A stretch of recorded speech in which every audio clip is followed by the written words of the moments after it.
Yes, I totally like.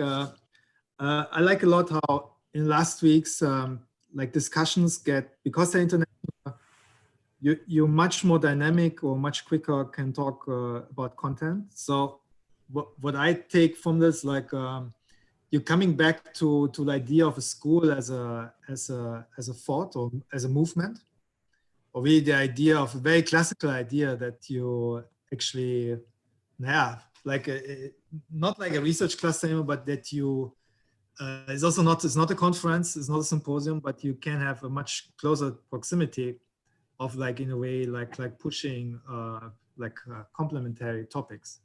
So and I hope also that today the presentations that maybe like we can use this also the work like generally like for really having a open discussion. No? And that's I think more also formally in Zoom, like maybe like not that we go on too long comments, but more also trying in a way like for keeping a discussion. We have not so many projects, unfortunately, for some circumstances, but doesn't matter. And also because the kind of work is a bit new and so on. So the work is also see it more as in a way open-ended.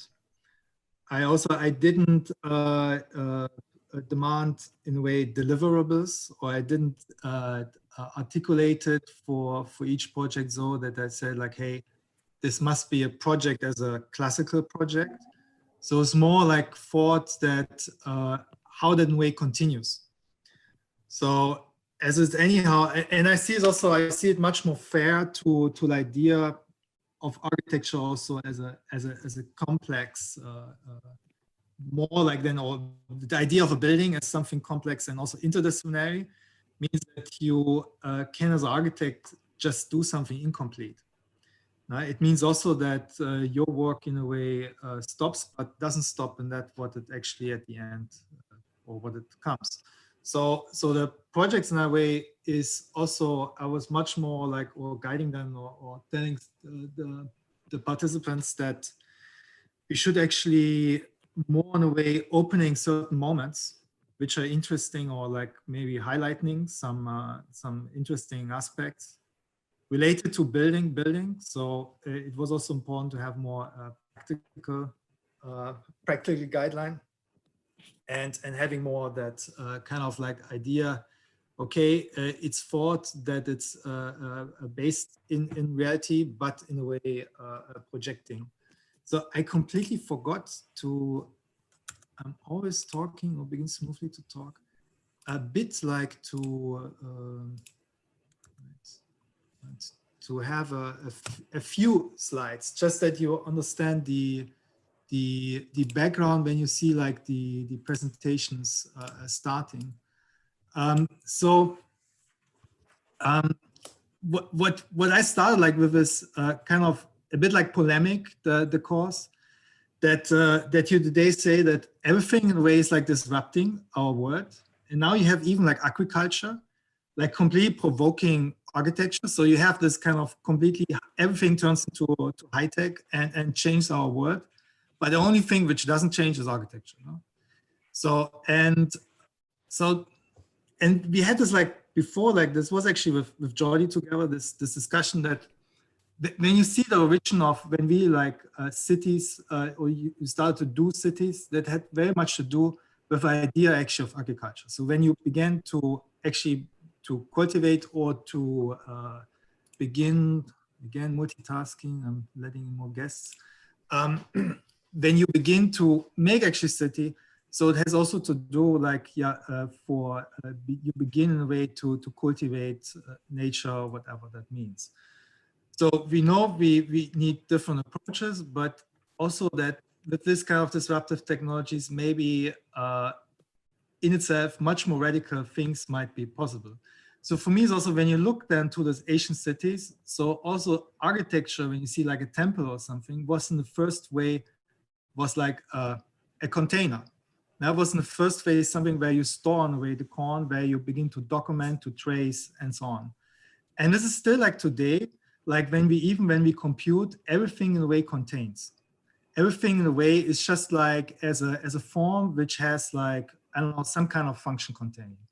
And even if you make it very fluid or whatever, it always like stays. No? So when you take that provocation, then like really put this in a very, not polemic, even like a very simple way forward as a question, like then what you would like do when architecture could actually not contain, but would start in a way something which is more like computing, or like when you translate something, when you know the work from early on, what means merology, or what means in a way like more a pluralistic thinking, when it's not in a way of like this kind of like container unfolding like an interior and inside, but what would be like a completely different approach with like more like a idea of computing in a pluralist thinking, or distributive and so on. So I gave them in the beginning like, of course, then you talk about part-to-part relations, very classical exercises. So we went through computation of this kind of like you go with not so much no relation, but point or line relations. So projects are based on the first handers, and we advance this into like more distributed system. So in the background, so what was I gave them exercises that you look to buildings, very generic ones, typologies, in a way that you begin in this kind of part relations quantitatively to reread those assembly, that you just see them as sets and mass. Right? And the rest, in a way, you rearticulate or project what might a typology be. So and here it took it more as a didactic tool. I took also in the idea of what green means as a green part of like articulating now a neighborhood, a public, or something. Also, what Russell would most say, like between the parts, between actually apartments, or exactly like what is that moment between actually these bits of what they can articulate as a kind of like extra value, and that you get it more differentiated on different scales. Now hooking up on a digital economy, the same with the speculation that we're not anymore on optimization, but on more abundance, that we're more on like opening and in a way like doing in a way more of something. The site at the end is in Austin. More a test site, more speculation. Austin is enormously growing, or has a projection of like doubling or tripling the population in the next 10 to 20 years. So with that also, there will certainly, we will have much more high-rise and so on. So shortly, let me also introduce yeah, our guests. So I just go how I see your faces in a way. So we have Corey Beek. In the last jury, when I was together with Corey Beek was introduced as the one who introduced the digital into Texas.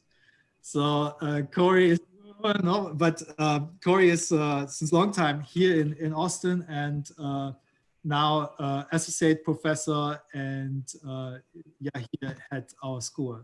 Then we have Jordi Vivalli Piera.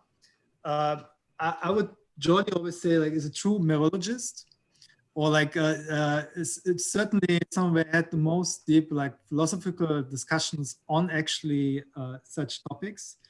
Jordi is a fantastic theoretician, but also designer.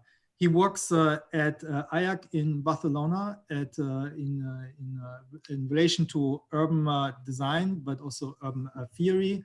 As well, he's teaching theory or design theory thesis, actually together with Tyson at the Bartlett. and is in Innsbruck at the Institute of Urban Design, where he as well like completed his first PhD. Is now a postdoc researcher there. Yeah, I say first PhD because currently he works on the second PhD together with as advisor Graham Harmon. Then we have Rasa. Yeah, I think this whole studio would not, or everything would not be without Rasa certainly. So it's part of course, our office or practice or everything like research which is going on. Then Adil Bukhari. Adil is I think like a true, how we say, like a challenger of big data, like working at the ETH CAD chair, or the digital tectonics chair at the ETH. His work is really like challenging notion of data and computation systems with design, true design. So has a really like a tremendous portfolio and super interesting kind of like a very fresh work on kind of aggregative assemblies and so on. Then we have Sumin Han joining us from SIARC.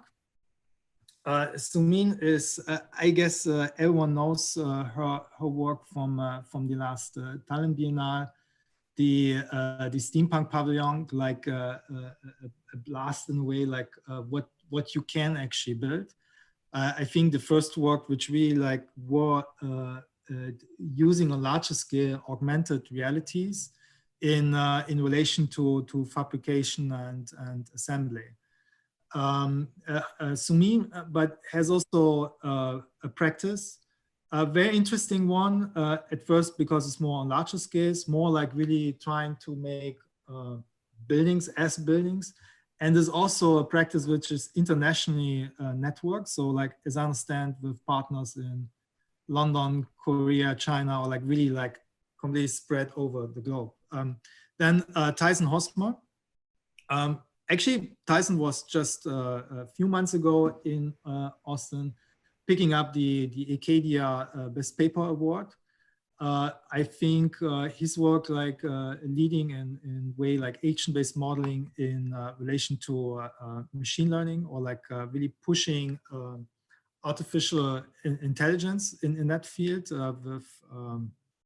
with kind of like living architecture concept of robotics integration with built form. He as well like leads a research group at Zaha Hadid, or in the Zaha Hadid Code apartment. And yeah, it's certainly one of the most interesting research clusters at the Bartlett. Then we have Kevin Sullivan. I'm a lecturer at UT Austin with a really super interesting studio on discrete assemblies. And yeah, super happy that you can join. Then Emmanuel Saroukas, and maybe like a true post-human ecologist, or like a theoretician anyway, like with a super exciting work actually, or provoking what does it mean nature is not having nature, like really pushing what means ecological thought in the interrelation with a post-human or artificial intelligence and whatever it means. Emmanuel is leading now the coordinating the theory thesis at the urban design at the Bartlett. Besides like being fantastic theoretician, like Emmanuel has also architecture practice in Athens, I think, no? Athens. And yeah, so, and then we have as well 5 students. Yeah, so let's start. Hey, we're really on time. Does any one of you has a question at first, or should we dive into projects? Dive into projects. So then I would like to ask Eleanor to start the presentation. Great. Can y'all hear me? Everyone? Yes. Sounds good. Let's start. All right. So my name is Ellie.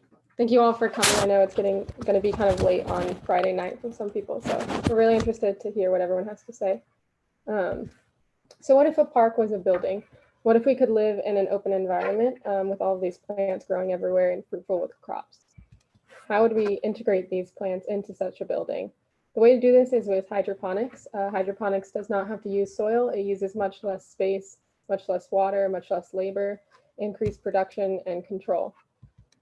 So looking at a traditional building, specifically with timber, as was a constraint in our studio this semester, you can see that the column has always been a fundamental part of building. But this column has always come with a representational aspect. So the column has always been attached to the ground and therefore the territory, or the capital on top and then the sky, as well as been compared with the human, in that sense, its scale and its structure. So this column has always had a representational aspect, and I wanted to break this. So what is a column that doesn't have that representational aspect? A column without a reference means that it doesn't have an orientation. It doesn't have a program and it doesn't have a scale. A column is able to be duplicated and scaled. It's able to be rotated to form walls, to form floors. You can create benches, you can create stairs, and all these types of things. So taking this column and looking at how it would be aggregated together with some of its own, you can start to create lots of different aggregations. I've chosen to start with this one on the far right, shown in pink, based off my own design preferences, and start to aggregate that together with others as well, and seeing from the top view of the voids that start to be formed here. So looking in 3 dimensions, you can start to see how aggregating these columns together and rotating them can start to form different spaces. And I looked into this to see what kind of intersections I felt like worked the best and which ones didn't, as well as where some walkable spaces would start to form. And still in 3 dimensions, starting to rotate these columns as well, you can start to see the depth that is created. So with this basic aggregation, you can start to form floors and walls and columns and shelves, as well as connect it to itself in rotated versions and in regular versions, and see how that starts to populate and form voids and the connectedness between the floors, as well as at a larger scale, the forms that begin to be created and the voids where trees can be placed. A little bit larger and larger again. Here's something that I started to look into was this second pattern that emerged. I thought that created a lot more perspectives throughout the building that people could have that were different than usual. And then starting to look at some of the plants that would grow on this type of structure. So the column here now has multiple different functions. It's no longer just a performative column that is used for structure. It can also be a canvas for plants, a spacer for plants, an interior for people, as well as a functional aspect that hydroponic hydrant can run through. So at this point in the semester, I started looking at some research to see what types of plants would be best fit in my building. So traditionally, we have always used soil. Growing with soil on buildings is obviously not ideal. Soil is very heavy. It takes a lot of water. The roots grow, they spread out very wide and very deep, and that is obviously not ideal for a building. So a startup called Inform, they use hydroponics and new technologies in order to optimize plant growth and decrease labor, which makes the coexistence between plants and people much more feasible. So I wanted to take this idea with the hydroponics and the new technologies that they use into the building. So here's some of my research on a lot of different plants that are the most optimal for hydroponics, and I specifically chose to look at some of the ones that had more thermal qualities, such as ones that need a lot of sunlight, and see how that would inform my design. So looking a little bit deeper, I looked into 3 categories: the mushrooms, the strawberries, and the trees, to see any thermal qualities that these would have. Specifically to point out, some of the ones that I found was in cherry trees. They like to be planted in pairs or triples, and so that definitely informs the amount of space that they would need and the depth that they would need.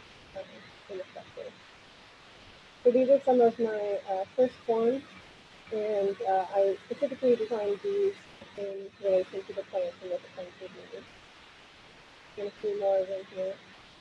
So starting to compose these together and attach them, they can be attached in a limited number of ways. And so I started to look at these forms that were created, but they definitely had a lot of extra material.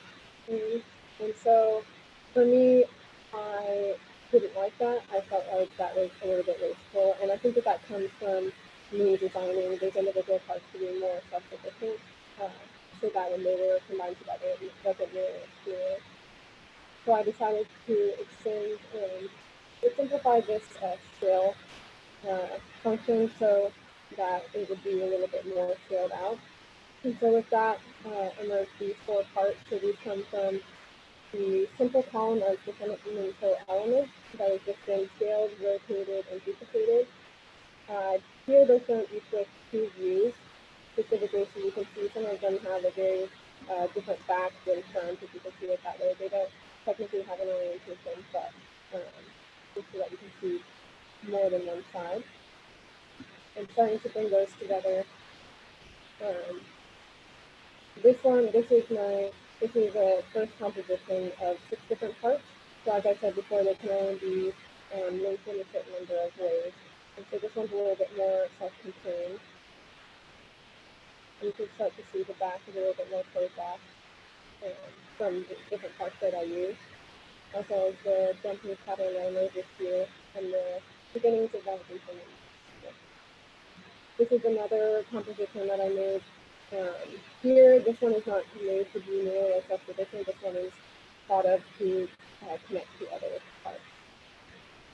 Sorry, Eleanor, your sound is a bit, there's some noise or something in it. It's I don't know if it's just on my end, but it's very yeah, maybe push the laptop near you or something like that, because I think there's some or if you have headphones, that might help, because okay. it's is it better now? Yes. Yes. Okay. I'm not sure what happened. Sorry about that. I saw the comment, but I couldn't see what it said. So did you miss anything? Do you want me to go back at all, or we're good? Okay. Okay. Well, let me know. Just speak up if you can't hear. Thank you for that. So here going on just that I've started to infill some glass to show how some of these spaces could be environmentally contained. And start to see how some people would move around this structure.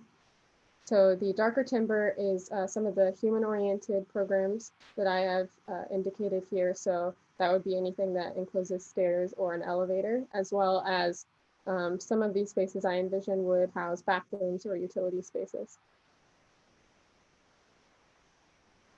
And another view of that. So diving into these 4 parts just a little bit more, I wanted to detail them out. So this is just one of the parts, and I am showing the top row is in their intended orientation, which is how I designed it. And then the bottom row is just a flipped or alternate orientation to see the changes that would occur. The greener colors are plants, different plants that I have chosen from the research that I did. And then the warmer colors are for human-oriented programs. So this is the second part. Something that I noticed was that the intended orientation had a lot more continuity. There was a lot more public space and a lot more connections, whereas especially in this part specifically, you can see that it's a lot more private. Some of those walkable spaces are distinct from other ones. And the third part as well. And you can see that the orientation changes the program. So it doesn't mean that one part that is a circulation element is going to be a circulation element in every orientation. It actually changes each time. So with that, some of the first iterations came to emerge. So this one is just based off of the intended orientation. It's very connected, very public. And here I want to point out the sections that you can see at the bottom. They show how connected this all is, and then as well as the circulation elements and how those work. This one is just alternate orientations, which is a lot more jumpy, as you can see in the sections here. And a few more, this one is more self-contained. This one is more horizontally expanded. This one a little bit larger again. This one I chose to use some of the parts that had a lot more human elements, those private retreats that are shown in yellow, to see how this would start to form a more residential structure. So with everything that I learned from there, I started to aggregate a full building. So it's seen here. I've highlighted the top layer, as you could, if you could say that, but it's a lot more connected than that. So, but so that you can read it a little bit more easily. And from the top view to see where some of those voids start to be created. And the side, so you can see how greenery really starts to take over with some materiality. And looking at this a little bit closer, diving into, say, one part, if this was to be removed from the entire building, how a apartment, quote unquote, would start to be formed. And from the top view as well, seeing the depth of the different levels. And to show how some of the interior functions are working. So you can see how the hydroponic piping would flow through some of these parts, as well as elevators and stairs. And how that would start to fit into the city. How a bedroom and living space would start to be integrated with other public spaces, and how communal it would be with plants growing everywhere. Some of the more public spaces here. As well as zooming out a little bit, you can start to see some of the connections that are made. A little bit more, you can start to see how porous this facade starts to become. So it's a lot more depth here and many more voids within the space. And then at the largest scale in the site of Austin, how that greenery would start to take over, and how the porousness of the facade would be very different than anything that exists today. So lastly, I just wanted to show this a little bit longer animation. It'll show some different views, so just keep watching. And with that, I'd like to open it up for any questions or comments. And let me know if you couldn't hear any part of that, and I can definitely go back a little bit.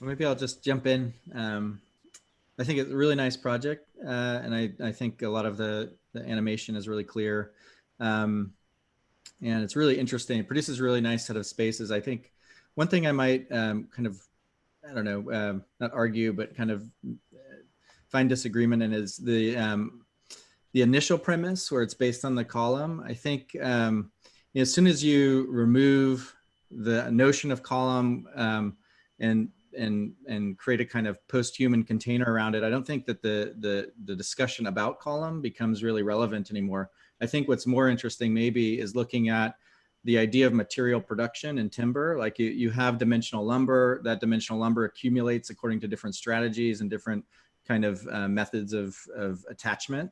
And so that's one condition of material strategy. And then you also have the material strategy of the plants, which have their own agency and their own way of kind of developing, attaching, accumulating.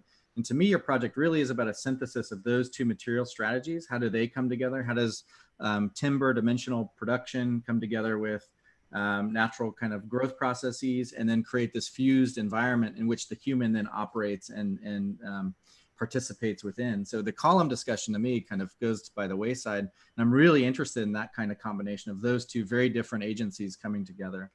I think that's a really good premise.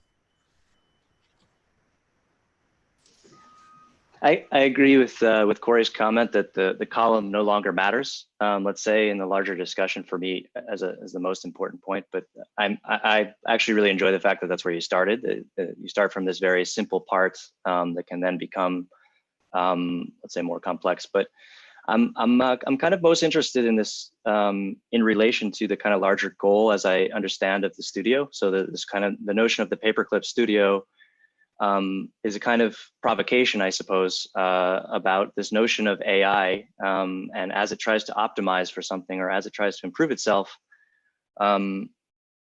potentially becoming a problem, right? So potentially becoming, taking its own decisions based on its own optimizing interests, let's say. So within your project, I see that you have these kind of two interests. It's the plants and it's the people. So somehow your building is set up to compute plants and people as well as some of its inputs, right? And it's supposed to start to begin to use these parts that you've designed, which in themselves become, let's say, less important than their relations. And as you put it, their orientation. The orientation point, I think, was very interesting, that as you begin to orient these parts in different ways, they take on a different potential agency in enabling people and plants. So I really enjoy the compositions. I like the slides, especially where you're color coding the different areas and how they are, by changing orientation, they enable different factors to influence how the spaces might be used. I would be interested to see, let's say, in the context of this, a kind of series of iterative studies, let's say, where we would start to say, be able to see when the building preferences plants, or let's say preferences, certain spaces have preferences more to enable things for people, to understand how those compositions would potentially change. So that would be one thing I would be really interested to see. And also, this notion of abundance that Daniel spoke about earlier. I mean, your project is like kind of this ubiquitous, never-ending building, and to know whether you think of this as something that's reconfiguring or it's static, it exists, it's built, right? Does it extend, for example? Is it continuing to extend for forever, or is it breaking itself down at any point in time? So these notions of like larger ideas about why we do this building, what is this building, not necessarily like what is its program and how does it enable it, but how does it, what is its life cycle? Does it have a constant feedback between the people and the plants that's constantly changing it? Do the people have the opportunity to change this building? Anyway, those are the things that come to my mind, but I really enjoyed your presentation. I think it was very clear. Thank you very much. It was a very good project. Thank you.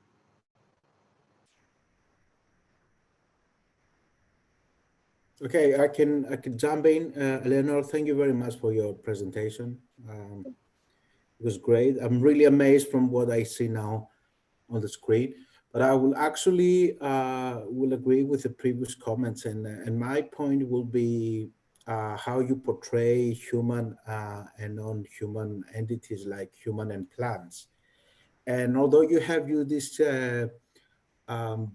this kind of beautiful structure that can refract every single notion of every single division between culture and nature, somehow both of them, they're portrayed in a very banal way.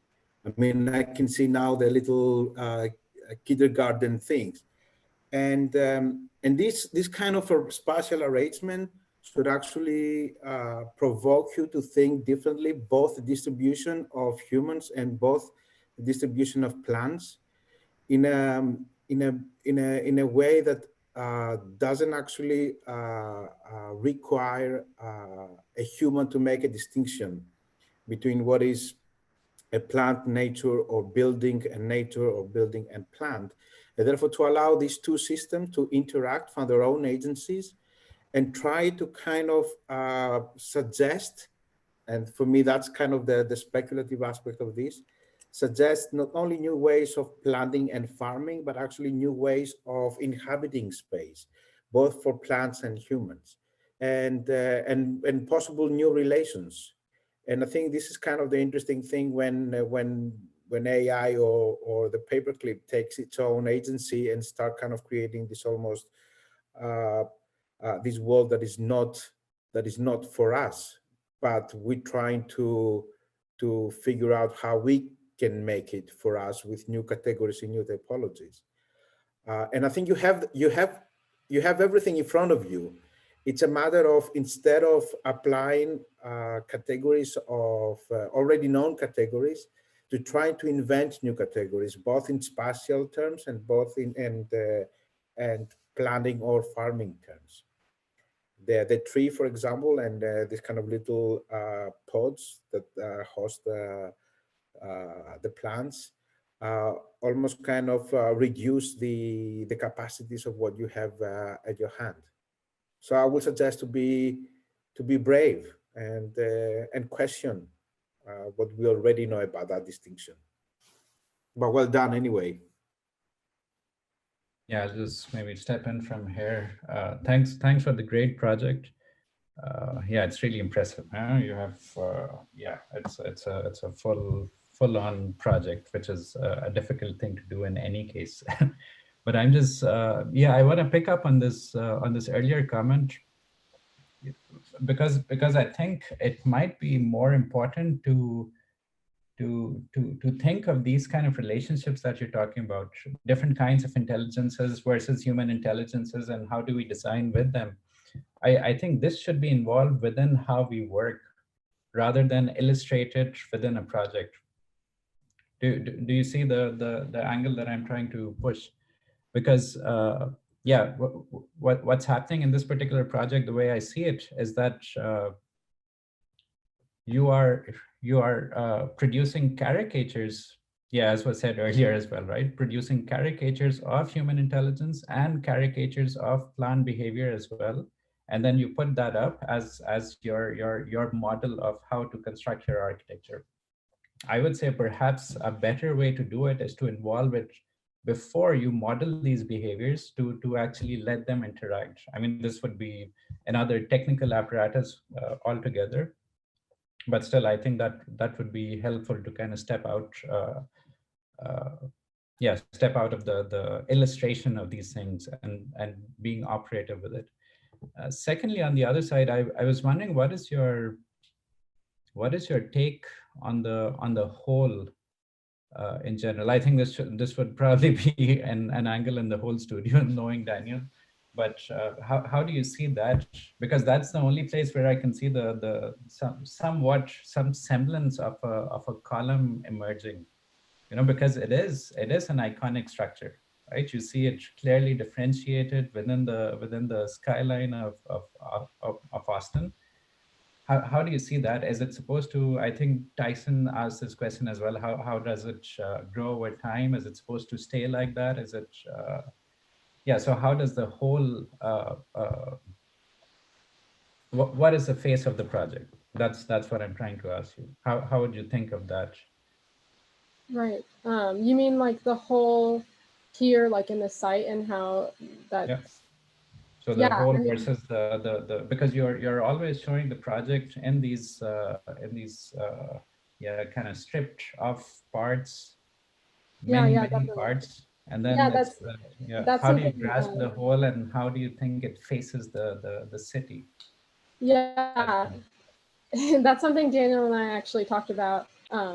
Yeah, because I definitely showed more of the interior parts, because for me, it wasn't necessarily important where it was in the site or even what city it was in. At this point, it was more so looking at the interior.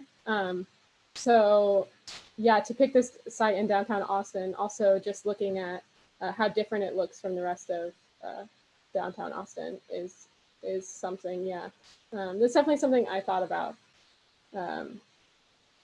And how much it can grow, like one of the other comments about that it's not bounded in any way. Here I bounded it by the extent of one of the sites in downtown Austin, like a grid, 1 square. So, but in reality, that's not, it doesn't have to be constrained there, so. Yeah, because specifically the section was very striking for me, because it starts to look like a modulated floor project, you know, or a landscaping project, as if it produces sedimentations within the city of Austin, you know, and then we step out from this yeah, tabula rasa moment to this idea of layering one on top of the other, yeah, the whole city. Yeah. Mm-hmm. Yeah, I'll maybe join in on that. I think, yeah, it's fun seeing this project, because I was in the mid review with you as well. And I think that decision to kind of explore a shift in scale is really beneficial from where you were at the mid review. And I agree with the previous comments, and kind of going off of that question of how it displays kind of as a whole composition in the end. I think that's where I do start to maybe question some of the density and kind of porosity overall, just because kind of the driver is this relationship of both creating social spaces, which I think there's a pretty rich kind of terraced social landscape. But as far as allowing for kind of penetration of light to kind of justify the secondary function of the vertical farming, I would challenge maybe there needs to be a little bit more porosity, because even in this view, you can see, you know, how much is shaded. And I do think, you know, like maybe just a little bit more openness would make a little bit more kind of believability that there is a kind of a functional component of plants being able to grow, especially at kind of the plant typologies that would be in vertical farming are usually pretty high sun requiring plants. But I think in general, the strategy creates a pretty interesting dynamic, especially when you're looking at the plan section comparison drawing. You know, it feels like there's a pretty, you know, a nice amount of space for social. And then when you flip to the section, it's you know, it completely inverts and is really dominated by these vegetated plates. So I think it's a pretty dynamic system when it aggregates, but maybe the density could be opened up, or some more light allowed to kind of carve into the space.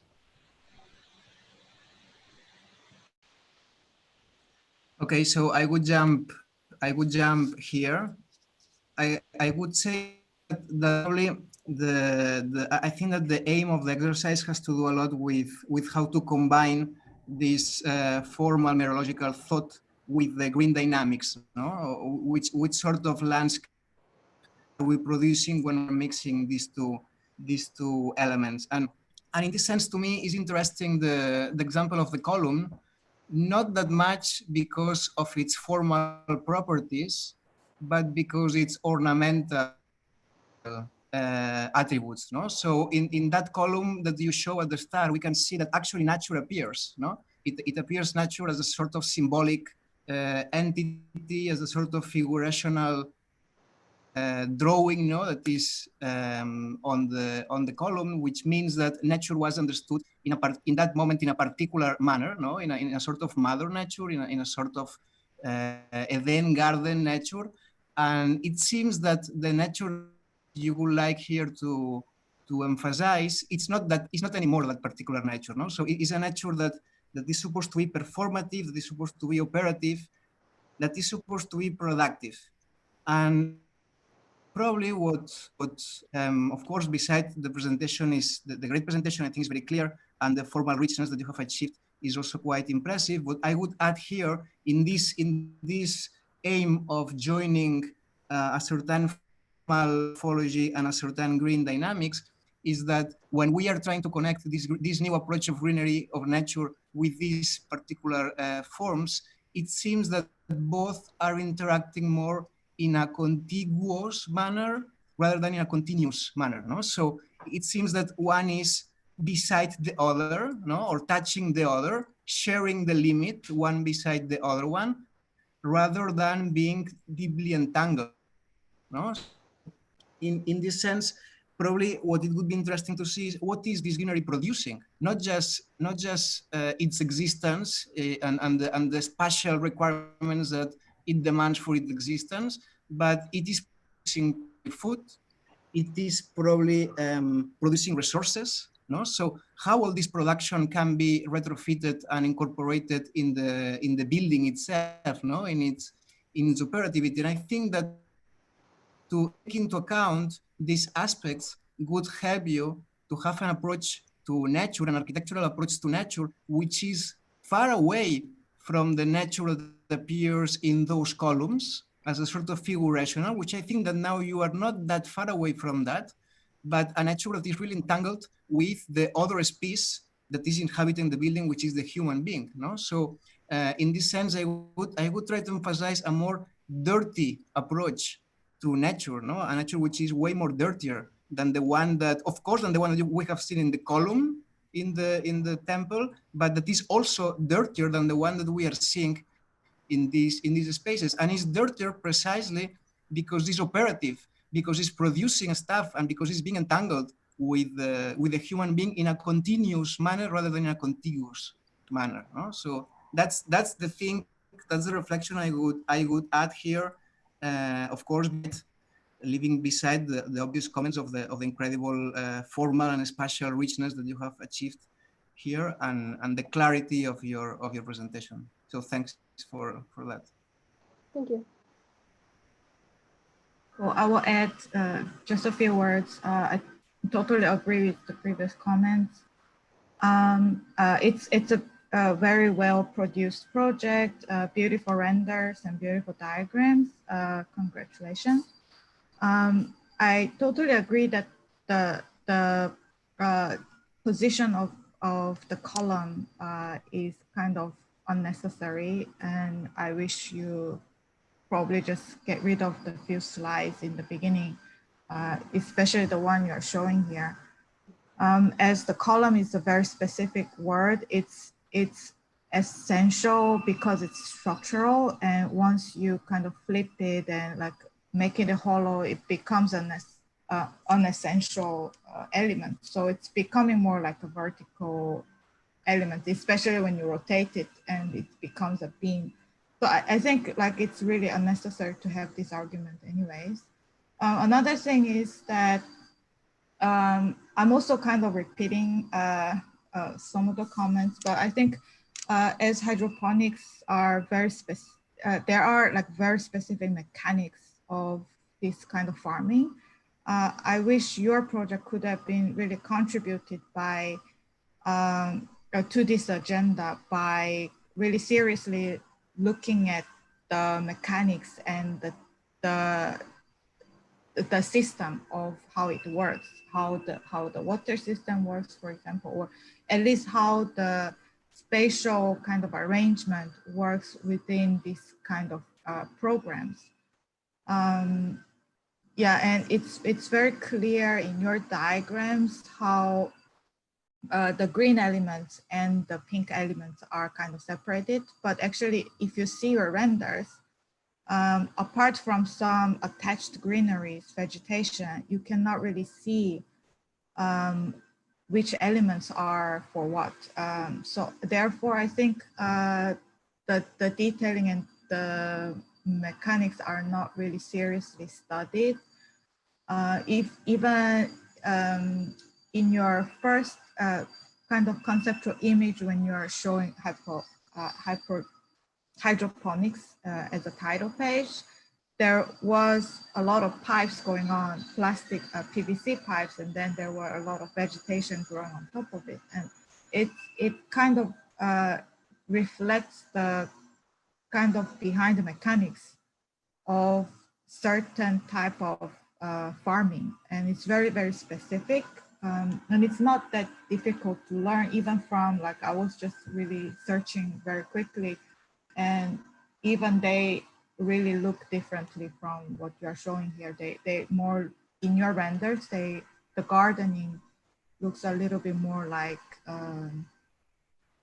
a current like terrace gardening. It doesn't really look like the so-called hydroponic farming. So anyways, I think those details can be learned much more seriously, even just in a rendering kind of perspective. But yeah, all in all, I think it's very, it's great production and well done. I see that. Sorry, go ahead. No, I wanted just actually that we move on to the next project. Right. And I see that Ramon Weber also joined us briefly, I think. And he's joining us from the MIT Media Group. And yeah, okay. So next project will be by Aaron. I think, yeah. Hey. Aaron Edwards. Can everyone hear me? Okay. Yep, sounds good. All right. Okay, can everyone see that? Okay. Well, good morning, afternoon, evening, wherever you are. My name is Aaron Edwards, and I began the semester by looking at vertical farming and really the spatial implications that are coming from it as population begins to increase over the next 30 years and farmland begins to decrease. And in addition to it being a spatial issue, really considering it how it becomes an ecological one that us as architects will have to figure out and really look to how we begin to create our own food within an urban environment.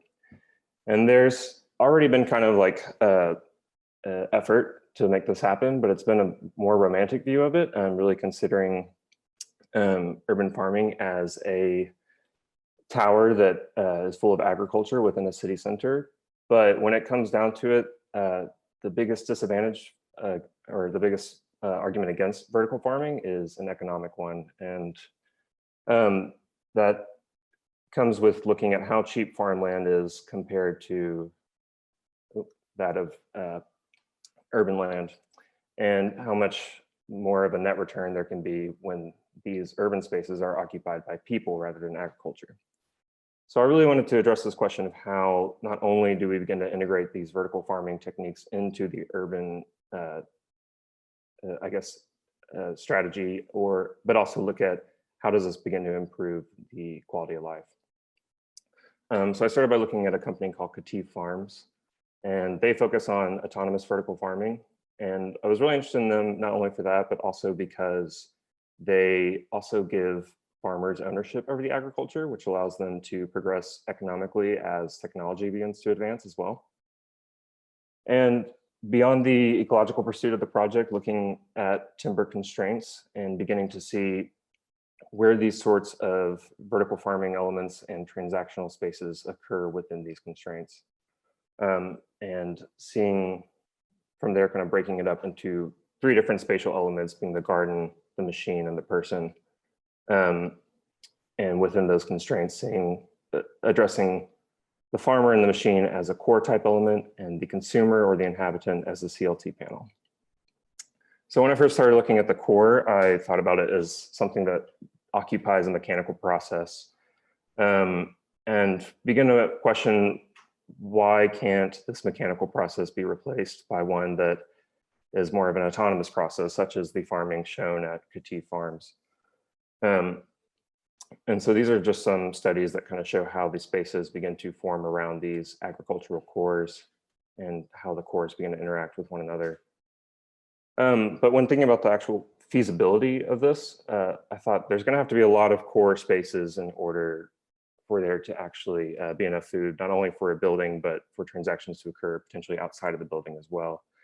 And so finding the inhabitable space happening between these kind of core type elements. And when looking at addressing that inhabitable space, I looked to the panel. And I really wanted to look to the panel mainly for its kind of universal construction ability. It can be a floor, it can be a ceiling, it can be a wall. And it's also a prefab element that has a lot of spatial variety. And so these are also studies that are just kind of looking at kind of the variety of spaces that can begin to form from that and aggregate around these sort of core type elements. I also saw a lot of potential when moving beyond the typical constraints of the CLT panel, looking at when the depth begins to change and the kind of angle, and how this could promote potential movement of machines and people throughout the spaces.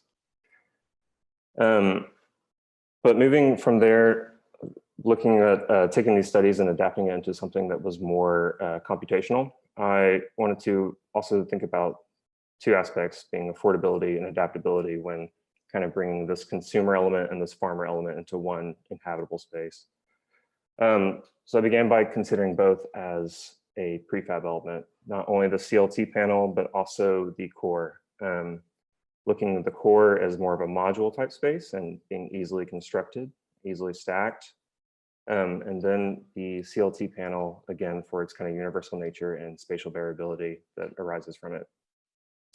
So these are some kind of early computational packages that began to form from those studies. And then eventually kind of landing on one that combined both these elements. And then, oh, should be a video here. Hold on, I might. Is this still working? No, how about now? Okay.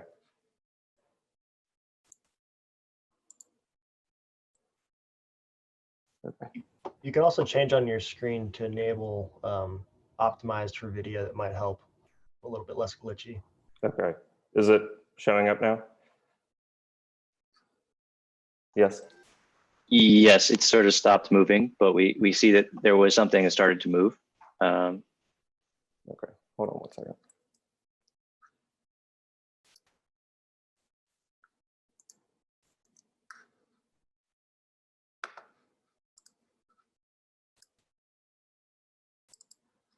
Okay.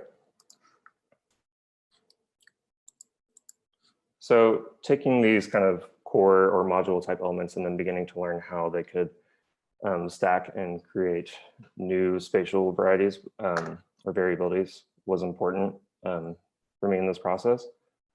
And then kind of creating these sort of packages that would fall, or that would kind of create, be created from that.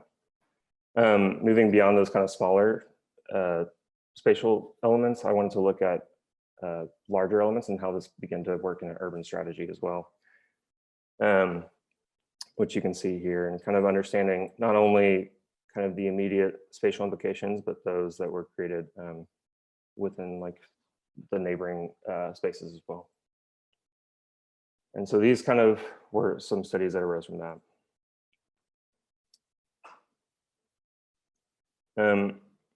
And then moving from there, looking back into kind of the interior elements and what sort of programmatic elements of kind of urban farming could be addressed through the core and the panel.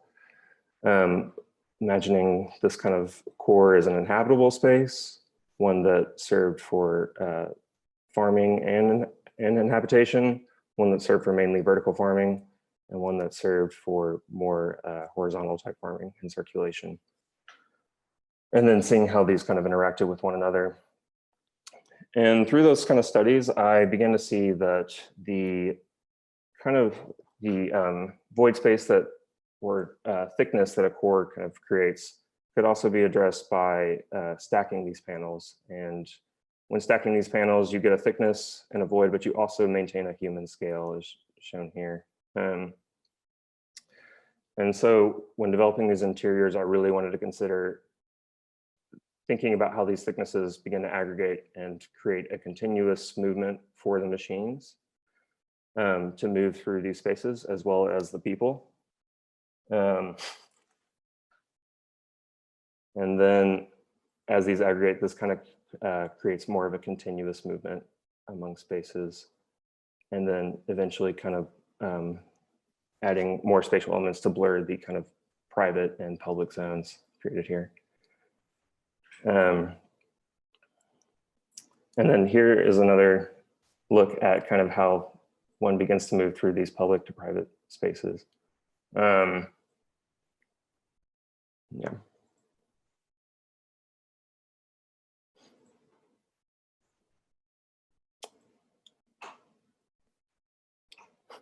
So yeah, here you're gonna see kind of the more of a plaza type element where you have these interactions even with creepy neighbors. There might be there. And from those kind of studies, really forming these kind of 6 type of module packages that really began to work both within the core and the panel. And then some were more open and addressed kind of more horizontal farming techniques. Some were addressed vertical farming techniques, and some addressed both, but also created more private zones. And then one for kind of circulation. And then beginning to look at how these aggregated and form new type of spatial typologies.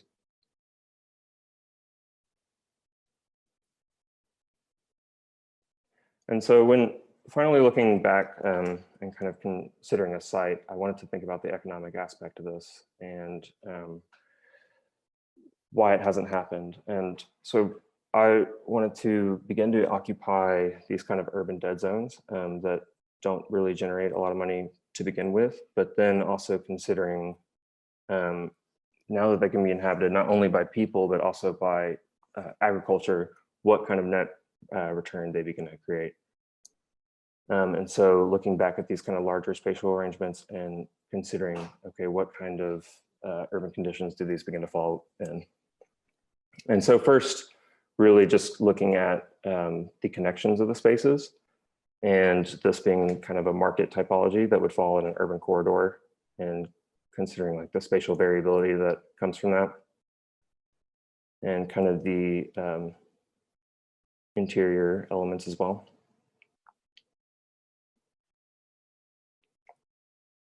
And then moving beyond the connections into understanding the spaces around them. This being more of a housing typology that focuses on the communal spaces and kind of the courtyard spaces that fall in between these connections.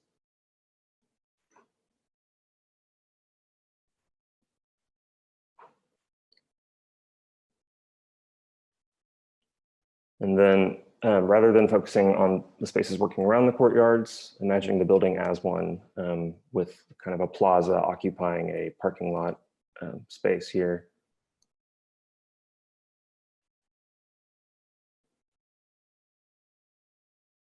And then reimagining the plaza as a floor plate that could then begin to stack and form a high-rise typology.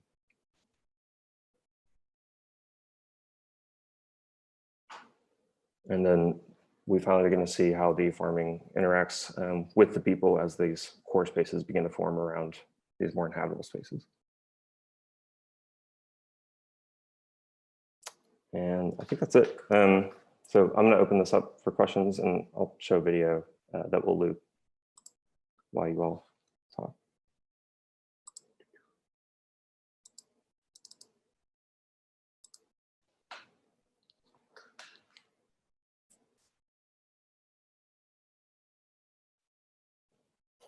So I'll just start, I guess.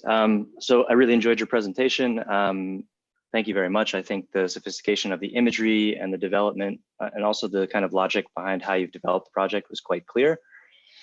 I have, I guess, some similar questions, at least internally, that are raised similarly to the previous project in some sense, which is that actually you used a really interesting phrase. It was called transactional spaces, right? So which indicates this notion of transaction and this kind of dialogue and push and pull, let's say, between different factors or multiple objectives, let's say, if we want to put it to that kind of terminology. This kind of push and pull between the human aspect, enabling this kind of urban shared spaces for people, as well as this kind of urban farming to create value, right? One of the things that I would really like to see, so the imagery, for example, it's on screen right now. It's very beautiful computational language that you've developed, and I appreciate that very much. But at the same time, I really want to know the value of what I see, right? So I want to know how you evaluate, for example, all of what you described as your kind of computational packages, which were all quite interesting and distinct. They suggested that there's a kind of potential for heterogeneic kind of outcomes, but it's hard to kind of take these elements as a whole cluster, and evaluate them without data. Now, of course, you're developing a new system and inventing and innovating kind of a different notion of dialogue between the human aspect and the farming aspect. And in developing your own system, I think it's really important to kind of critically identify the metrics that you evaluate each study that you produce. So that would be what I would encourage, at least. And in some sense, in these images, I also see a kind of lack of the farming aspect actually driving the typologies or the kind of configurations. So there's a kind of notion about like the core element in the panel, and that's very interesting dialogue, but I really want to see and understand the tension and how that actually produces kind of radical differences between different parts of the building. So that's how I would open this. Okay. But thank you very much. It's a really, really nice project. Really appreciated the presentation. Yeah, thank you.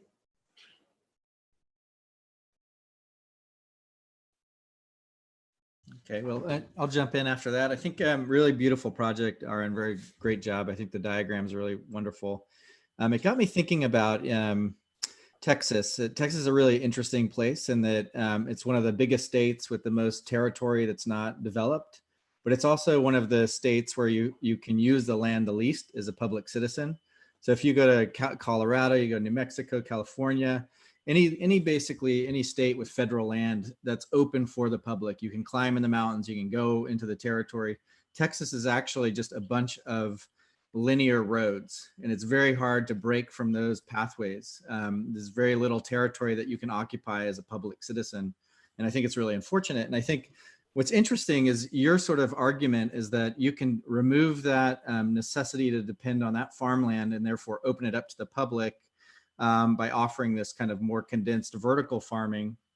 But then you base your module on a very directional module that's actually based on the infrastructure of those roads. So you're using, you know, the semi basically as the constraint around which your module is developed, so you can transport it from place to place. So you're kind of depending on those same infrastructures that contain space and don't allow for dissemination across territory. And then I think you do start to allow opportunity, like if you look at some of the plaza schemes you've developed, where you start to join multiple units together and allow more of a flow that goes against the direction of the unit. I think that's where it's most successful and like super interesting territory.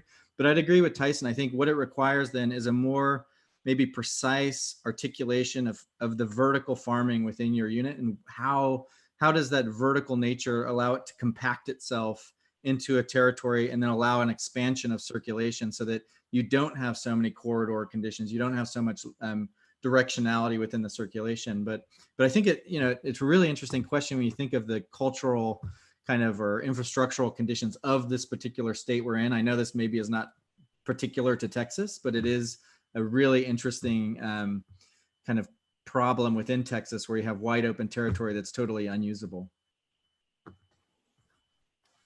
Yeah, I think that's some interesting points.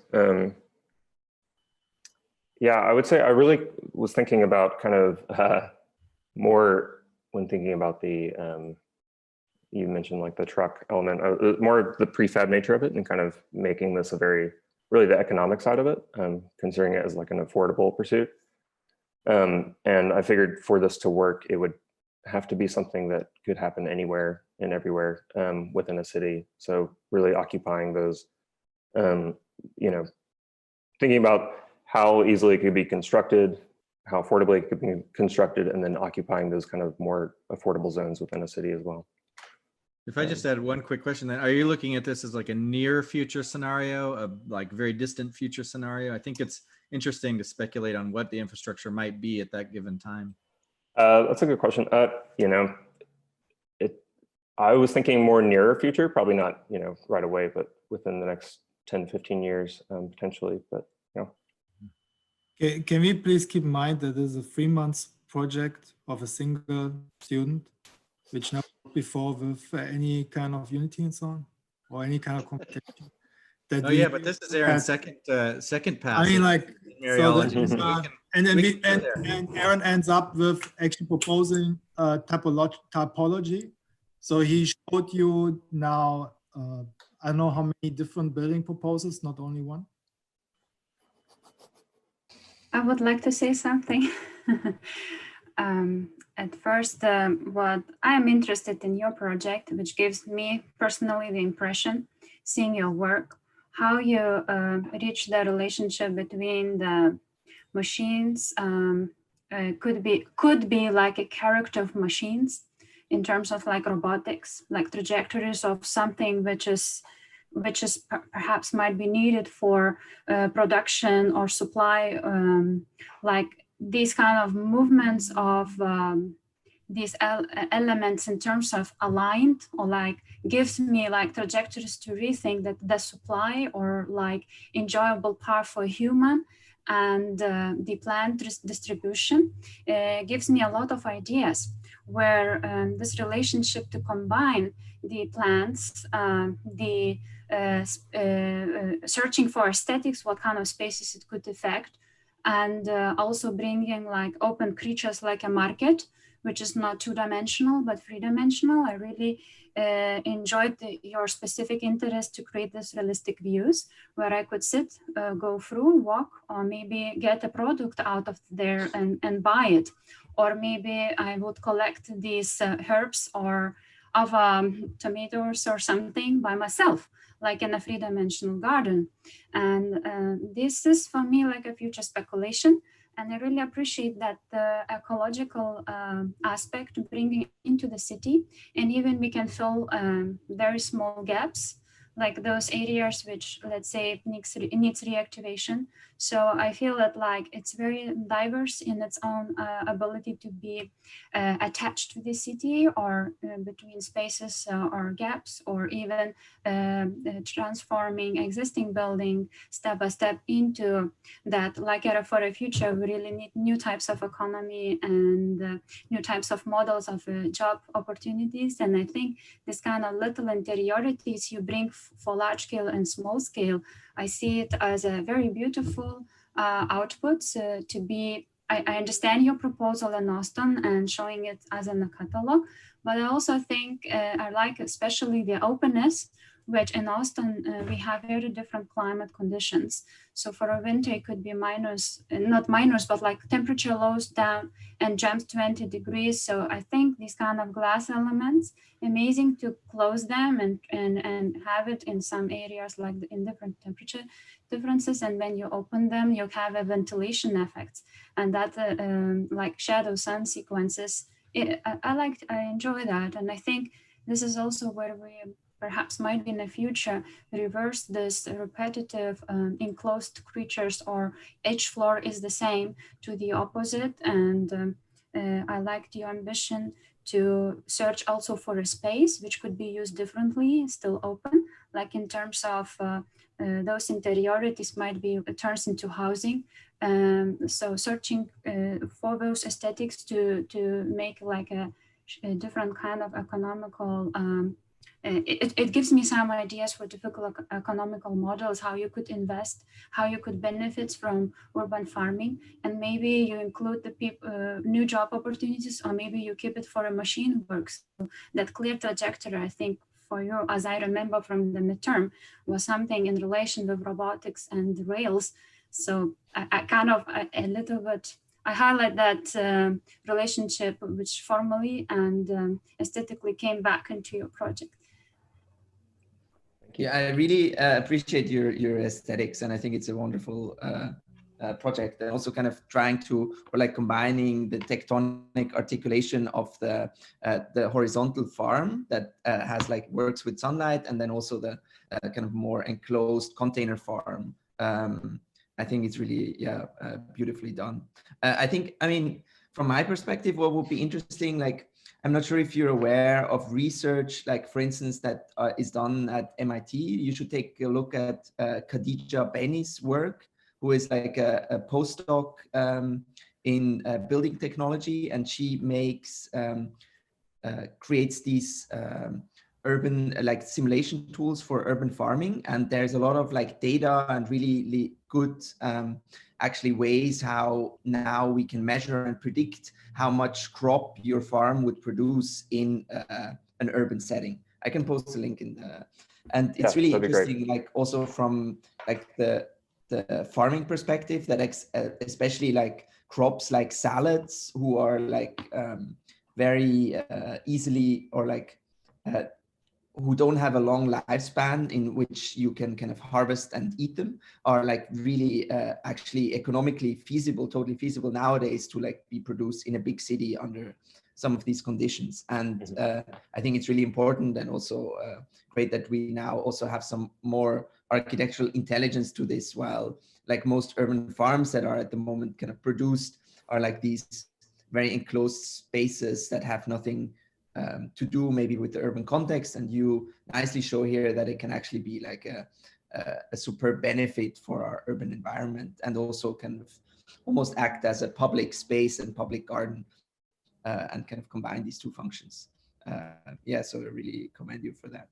I think to like push it a bit further, I think it would be interesting also to look at how like the sun exposure could kind of maybe create different areas for different crops, right? So you have like this mega structure, and maybe some areas are kind of have like more heat or direct heat, and are more like greenhouse-like, and then other areas are maybe more open and have like a different kind of crop that they produce, and kind of start to maybe break up the now kind of fixed typology a bit into like maybe through the way that your structure works, you could then have like some sort of differentiation of like, I don't know, agriculture.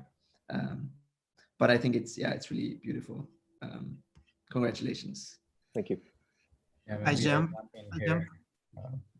Sorry, Jordi, you want to go ahead? Thank you. So I jump here. It's a great project. It's impressive the amount of different spaces that you are producing and the amount of documents that you are presenting. So from this point of view, like really congratulations. I just would like to have 3 comments just to a certain point. So I really like it, the fact that you are putting a lot of emphasis in the movement, in the trajectories that the different elements are having in the space. And I would have added a layer of the movement of nature, no? Because it seems that you are very well aware of the movement of the people. You're very much aware of the movement of these robots that are moving around, but it seems that nature is static. It seems that nature is not moving, no? So in this sense, probably it would be interesting to take a look to the work of Gilles Clément, Garden in Movement, no? Where he's really explaining how all these different elements are moving around in that case, the planet, no? So the second point is, I really like it, the comment of Corey Vieck, if I understood it properly, the comment, this idea that you are proposing a sort of change of paradigm from the flat farming to the vertical farming.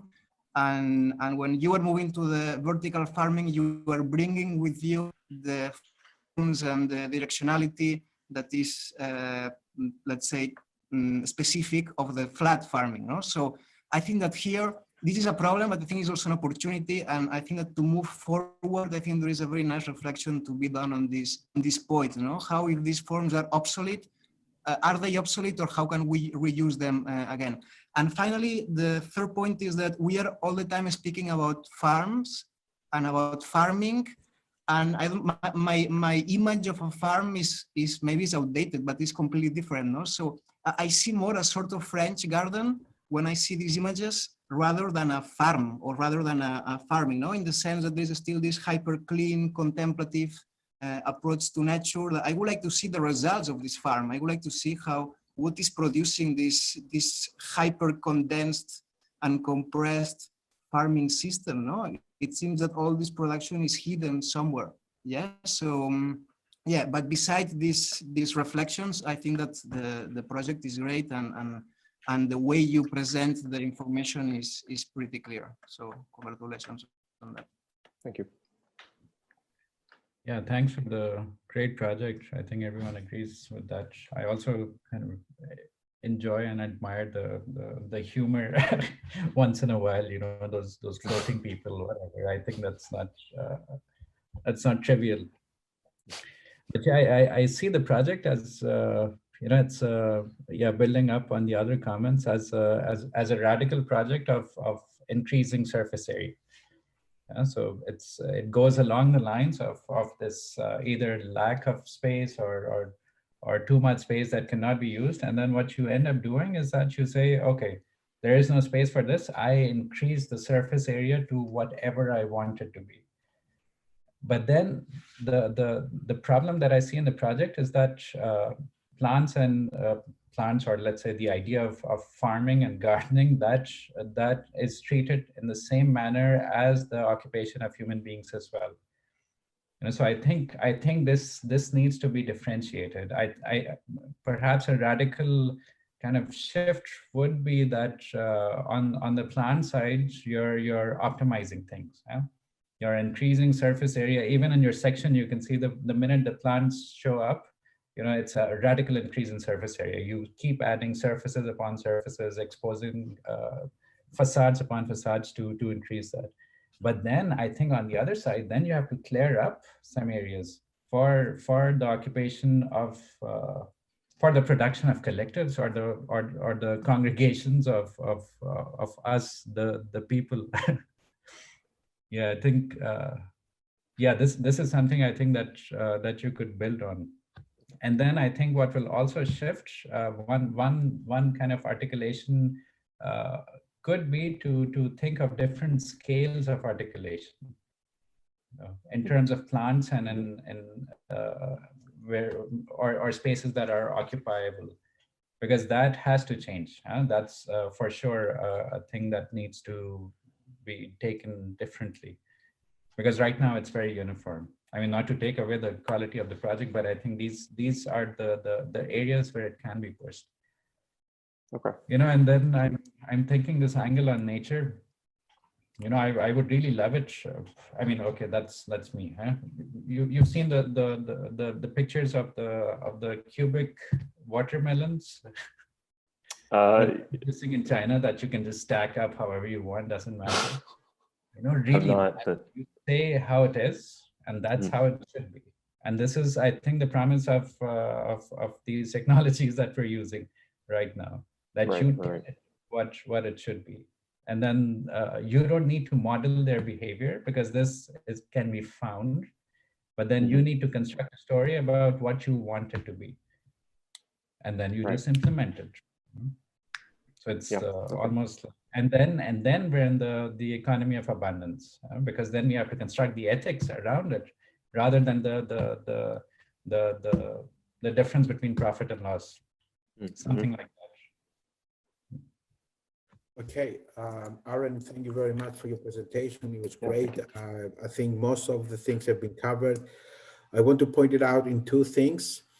I want to congratulate you for almost kind of give us an insight of this kind of spatial construct that you have created, even by naming it as a transactional space. Give us a different understanding of the already known categories of public and private, because I don't really get how we can treat this kind of construction or this kind of structure with all this kind of old traditional typologies of what is public and what is private. And in this kind of new sociality, I think the whole thing of farming should take place and should be part of it.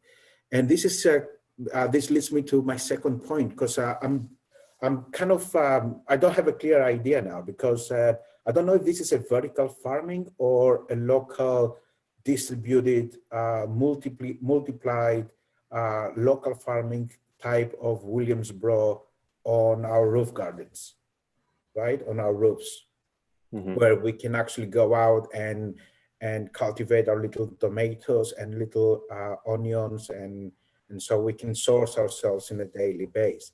Because there are two different models, economic models as well, and I think instead of actually put our foot one or to another side, maybe we need to give a little bit more thinking on that. And I don't expect more. This is a 3 months project, okay?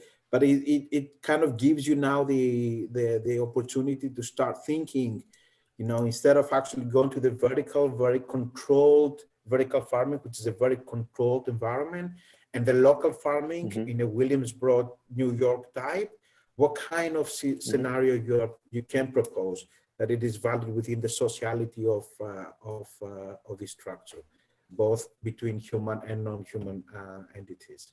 So well done. Right. Thank you. Yeah, thank you so much. I think we should move on to the next project for time reasons. Thanks. Okay. Thanks, Aaron. Yeah, thank you.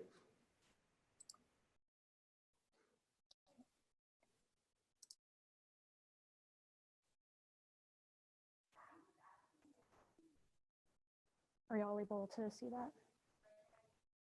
Okay. I'm Tanvi, and this project looks at hydroponic farming and how we can consolidate urban density with qualities of suburban yard space. So taking inspiration from the Cipro system that has this kind of vertical look and access to it, the project implements indoor hydroponic farming.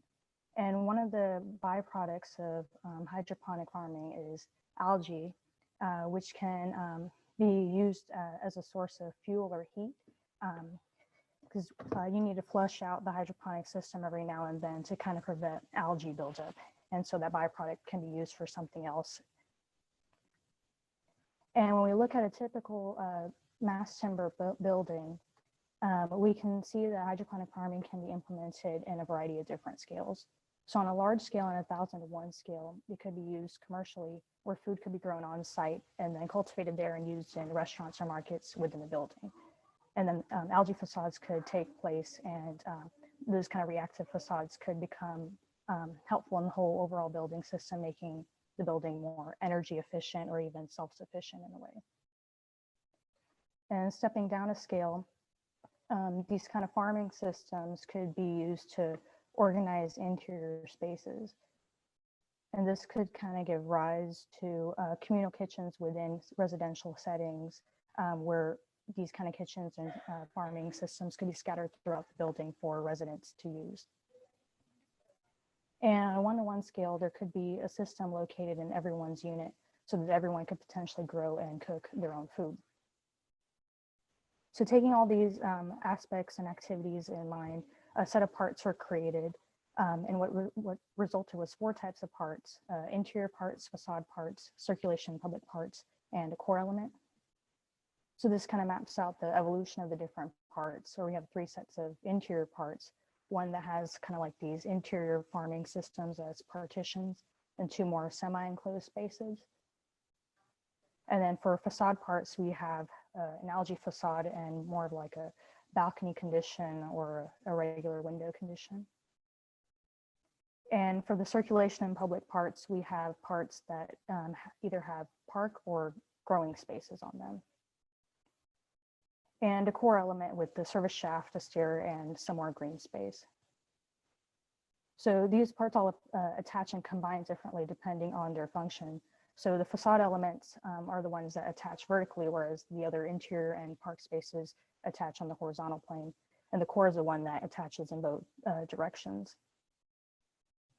So if we look at some of these 10-part combinations, we can see more like these apartment unit conditions. And as we get larger to more of a 100-part schemes, we can see that the building kind of flattens out into more of a horizontal shape. And that's kind of more evident in some of these larger 1,000-part schemes, where it kind of takes more of like a mat building typology. And you can kind of see that the project can fluctuate kind of like a low to mid-rise typology of 2 to 5 levels. And if we look at the greenery from above, the parts are also arranged to give the project control on how much green space or public space there is. And we can also control how much green space there is within the actual interior units as well. So these were 3 different apartment units created from a combination of several facade and interior parts. And they're designed in a way to be self-sufficient in the way that they produce enough food for 1 to 3 people each. And kind of looking at all that and analyzing that, these ratios of 1 to 3 apartment spaces to 1 to 4 green spaces were used to kind of balance out occupants to public space. And if we take that into 100 parts, we can see again kind of this 3-story building. And if we break down into different programs, you can see how the green spaces and the production spaces are all integrated within the apartments and interior spaces. And looking into the metrics of that, we again can see that the food produced within the units themselves are self-sufficient for the actual inhabitants. And all the food that's produced in the public areas can actually be used to produce food for other market opportunities or something that the community can use to sell back. And on a larger urban scale, this site out in Austin by Burnett and North Loop covers about several blocks. And if we compare what that would look like just using a traditional apartment courtyard block typology, we could kind of see that we can get 2,500 apartments or so and about 300,000 square feet of green space, mainly on the ground level. And looking at a similar site next to it with single family homes, you can get about 150 homes with 800,000 square feet of private green space and a lot of paving in between. But with the mat implementation, you can kind of see this close up and how all the interior spaces are combined with all the green spaces on across all levels. You would get 2,500 apartments or so, as well as 1.5 million square feet of public space at all levels, as well as a set amount of food being produced every 2 weeks. To kind of compare everything, you can see that you can get similar levels to regular apartment typologies but also double the amount of public or yard space as you would in a regular suburban neighborhood. So there are two kind of like main arrangements that can be found within the project, like a courtyard arrangement, where all the homes are kind of arranged around more green space, and more of a corridor arrangement centered around public service. Kind of like the plan qualities from the ground up, again emphasizing that green can be found across all levels of the project. And the sectional qualities of how it can take on different levels and look more like a hill cutting in and out of the landscape. And just some perspective showing walking through the project and into one of the courtyard areas, and how, again, kind of giving rise to market opportunities and other activities that could take place within the building, as well as having everyone having their own access to greenery in these hydroponic systems. So all in all, this kind of challenges what the notion of a regular suburban housing could be, and how we can achieve those kind of qualities within an urban density type of arrangement. So I'd open the floor to any comments or questions that y'all may have.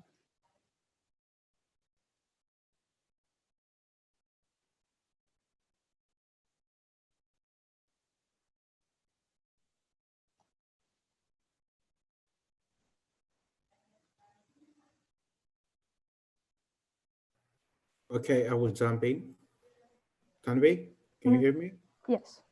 Okay, thank you very much for your presentation. Some kind of beautiful imagery here. First thing I have to just to joke a little bit. It's almost like at my age, you know, when we were trying to introduce ourselves into the style of deconstruction, and we were actually putting everything into a funny angle, and then we were using the ready-made furniture from AutoCAD. There was this kind of funny distinction between, you know, the very kind of radical and the very banal. And somehow I think you should. We have now a problem of the 3D software, because although you have a very kind of interesting aggregation of parts that creates really interesting spatial constructs, at the same time, you know, the way you populate this one with chairs and tables and lamppost and IKEA furniture and all the stuff, it almost kind of loses completely its radicality.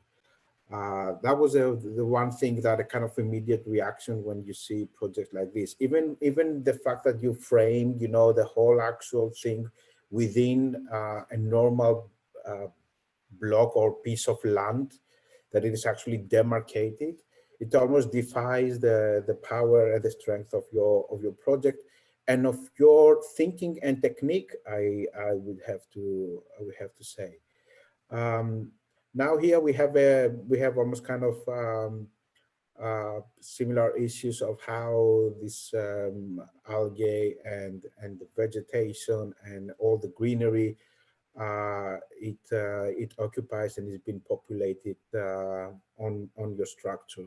I think we do have the opportunity, and I strongly believe, and I think this is the power of this studio, is not to take everything or something for granted, but actually question everything through this kind of new distribution of spaces, of architecture through the urban territory. And I know it's only 3 months, this project, but now you can actually stand back and I would suggest, instead of reflect, okay, try to diffract. Okay, open up your mind into how these things can tell scenarios in a very different way, and not to kind of bring back what we know. Have you seen this kind of DeepMind Google images?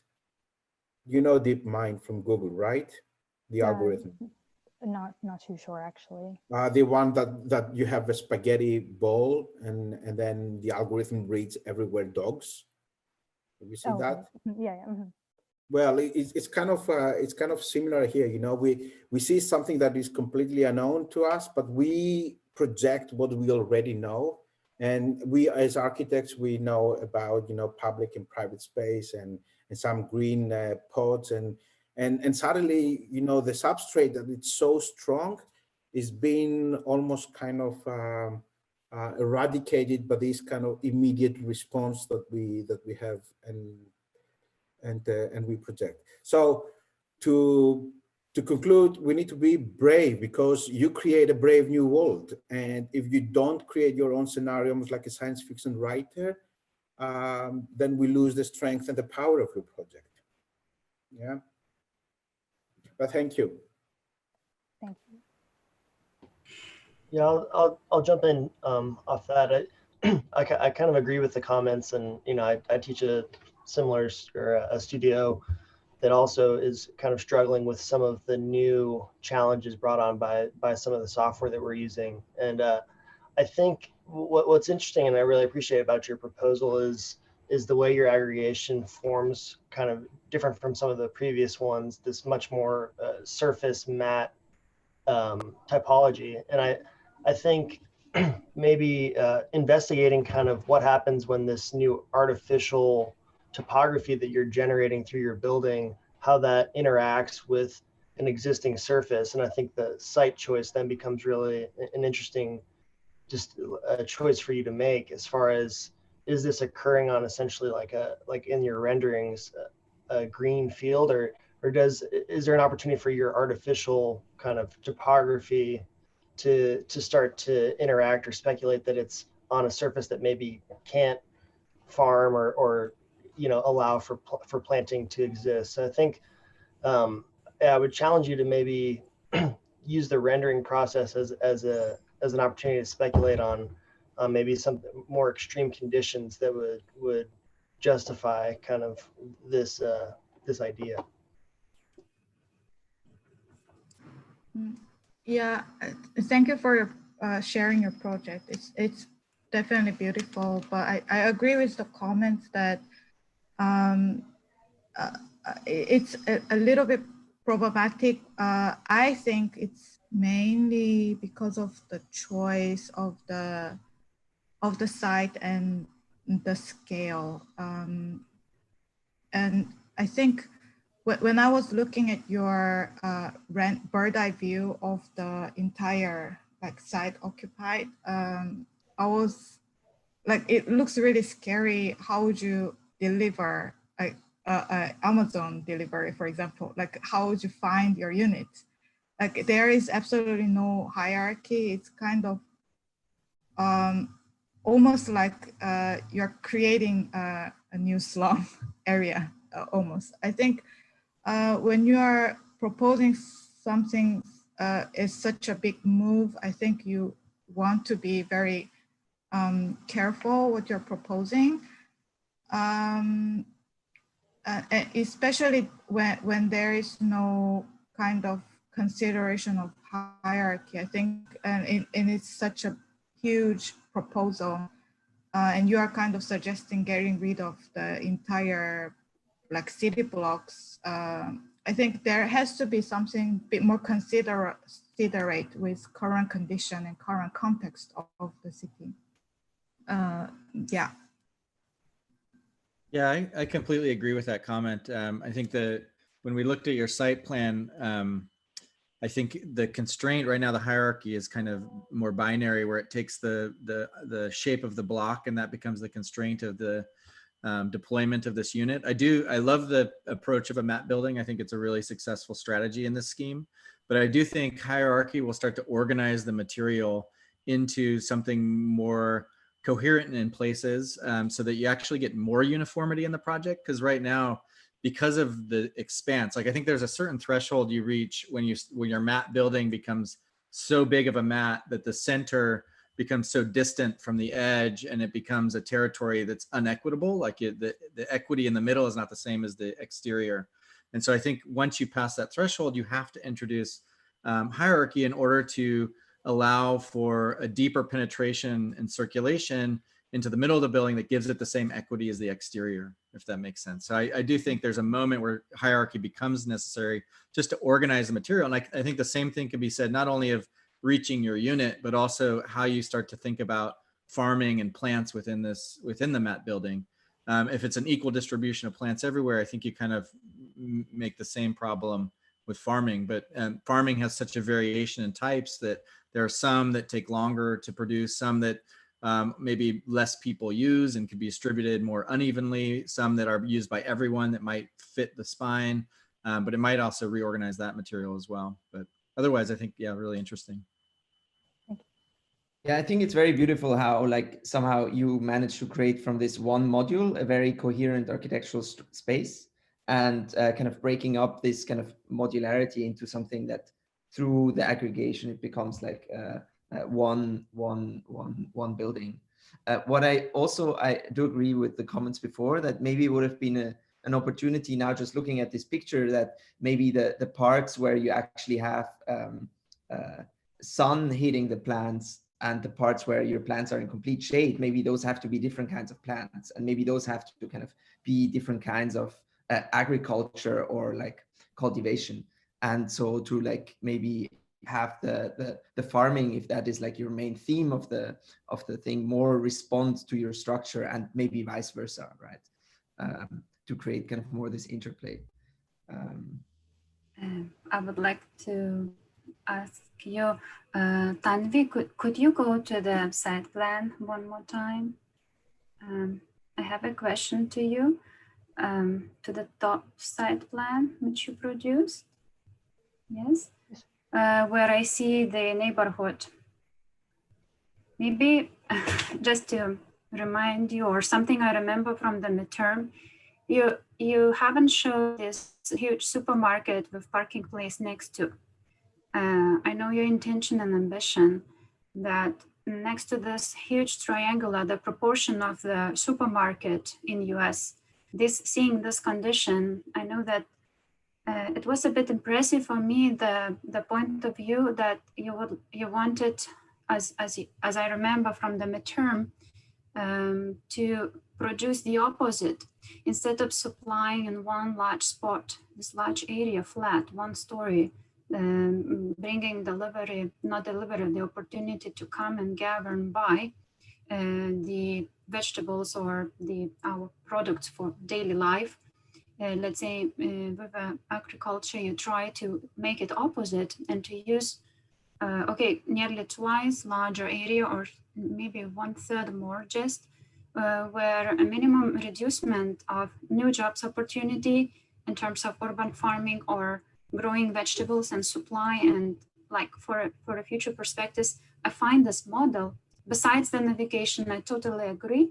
This is another layer of research, could be more integrated in your project or explained as an additional tab. But I really appreciate, especially now crisis period, that you're kind of reversing that square meter of a top plan in US in this Austin direction, and what's seeing on the left, this kind of punctual alone standing buildings with this dead end slum type. So you want to reverse so that the productivity, let's say the vegetables we grow and maybe we distribute to the others. It's like a radiance which brings back to the city something and brings also new types of job opportunities and little economies based on community. That I really highlight. But I understand for thinking in those different numbers, like how your relationships were constructed. Might be like this delivery from the Sumin and from the others was mentioned, like a part of your design aesthetics, where it could be founded as a kind of trajectories of a different reversion of the grid system. Maybe I'm sure you would take it in consideration in your further steps. But I wanted to highlight that point, that it was interesting for me, your ambition to implement that. Thank you. Thank you. Yeah, maybe go ahead. Yeah, go ahead. Comment. Sorry. Okay, but I'll go ahead anyway. No, I really enjoy the project just because of its kind of dark, surreal nature. Actually, you know, I also like the fact that I think this is the first project we see where you actually embrace the landscape. You actually embrace the ground of the city, and it refuses to kind of stand upright within the city, but it kind of, you know, it merges with the ground. But then, and on the side of the renders, yeah, that really looks like a super generic suburban area, or a super suburban kind of generic image, and it looks like a David Lynch beginning of a David Lynch shot. You know, this is the moment where you would go under the grass and then there are worms and creatures roaming around, because the characters just look like the most generic thing you can have. I think you can, you know, I think what you need to kind of move away from is using perspectives the same way as you're using drawings. Because I think that's where you dramatize the space. That's where you build on the fictions of the characters that you are working with, or the people who would be inhabiting it. I mean, it doesn't have to be people, whatever you would call a character. This is where you would characterize the space as well. So I think right now this kind of horror story is happening because it's becoming this generic, limitless landscape where you would where you would fall prey to a predator of some sort. A weird one, at least. But I think it's a cool project. I think these things you can kind of project from here on. Thanks. Thank you. Just to add on that, I agree with most of the comments. I appreciate the project for a few points, though. I appreciate your sort of rigor by which you attempted to deal with the different scales of the building. The fact that you really broke down the notion of what this means at different scales. I think you fall a little bit victim, though, to the notion that you can create these sort of self-sufficient units, and therefore by kind of aggregating them, you have this feeling of control in the project, which is that if I create these sort of series of self-sufficient modules, you know, the distribution of those modules will enable a very large aggregation to just sort of work. I think that this is, I mean, for a 3-month project, I think it's fantastic. I don't think that necessarily this notion that if we keep it in abstraction, that would make the project stronger. It might be a little bit less victim to the obvious characterization of saying this is the way these spaces would be used in a suburban context. So I think you fall a little bit victim to this notion that if we start to really visualize what we think the reality of this is, we don't necessarily agree with it.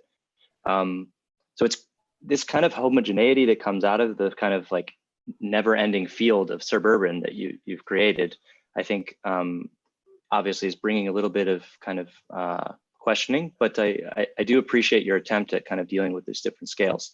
I think you think though that like in general, this is a kind of lesson in trying to understand that if you're embedding agency through your system that you're creating, you need to start to kind of identify emergent qualities that can come out and not try to over control them with the individual parts. But anyway, I really like the project and I appreciate it. Thank you very much. Thank you. Thank you. Should we move to the next project? Like, thank you, Tanvi, like amazing work. Thank you all. Yeah. Also for like, I like a lot that you actually, it was your goal to make actually a suburbia.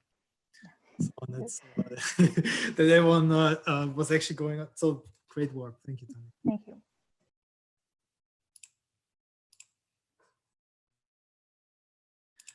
Aldrin? Yeah. Hi.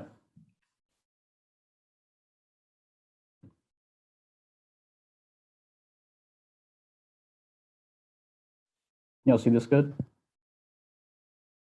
Okay. My name's Aldrin. Thank you for coming. My project is called The Independent. And my goal for this semester was to propose a new typology that would synthesize communal and environmental qualities to form a new type of living space and character. So to begin, I started to analyze and look at canonical examples of the typical high-rise, more famous ones like the Mies-Seagrim building, and even more local ones like these new and existing towers in Austin. But a main critique and opponent for the semester is the newest tower for Austin, which is the Independent. And I wanted to tackle these. I want to tackle this in two ways, which is the communal and the environmental. So analyzing the basic high-rise, it's made up of simple parts structurally, which consists of a column and a slab. And this technique results in very monotonous spaces and similar for plates and unit sizes, as you can see in the plan. So initially, I decided if I could find a way to diversify this in 3 scales. The urban scale, maybe including just detaching a public park next to the building, or even separating spaces and integrating it within a typical high-rise silhouette, and even looking at intimately at the more private spaces, how they can start to combine and interact with apartments. So throughout my process, I've always gone back to starting with pieces, which are the building pieces, such as a core, column, wall, and seeing how the connections can start to make extremely diverse and heterogeneous spaces. So the first set of arrangements started with these abstract compositions that just have different spatial qualities, and then begin to form several schemes, their interiorities. And already in a fun, fast, quick way, you start to begin to see the porosity building. Continuing with a set of parts, even when the last set didn't even connect correctly, going again and figuring out how to make this continuous and accessible, you still see the same results with these several schemes.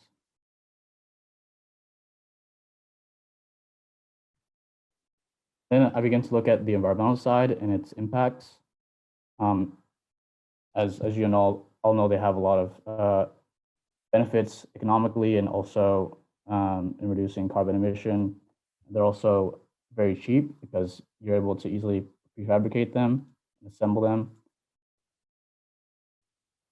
And then also looking into the impacts of traditional farming versus vertical farming, and how these new systems of aquaponic and aeroponic are much more water-friendly cultivation systems, and also can save a ton of space if you build them vertically. Adding greenery to a building also gives ecological impacts, as in producing pollinators and cleaner oxygen levels, and some urban examples of that.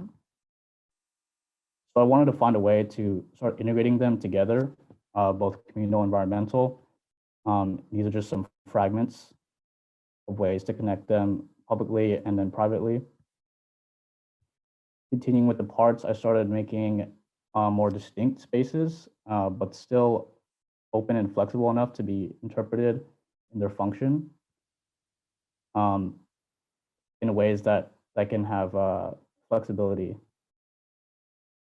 And using those parts to start making urban models, such as landscape, courtyard, and then my favorite, the tower.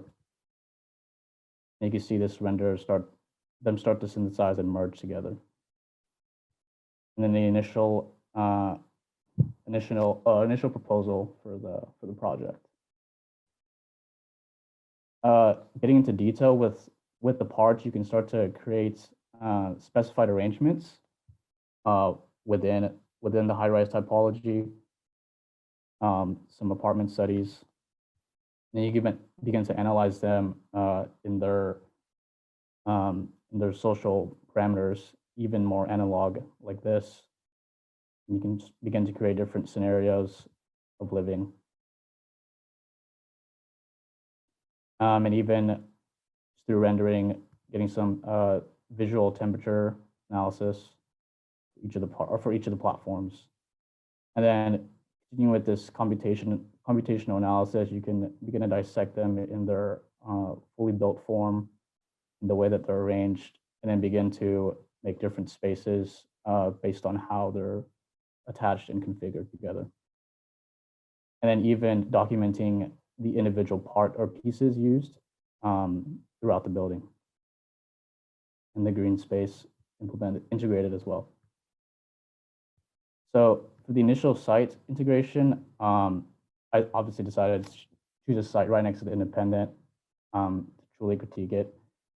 And these initial site studies, I was very constrained by the site. So each of these studies, although very rich in its interior qualities, lacked the space to really implement my my methods of connection.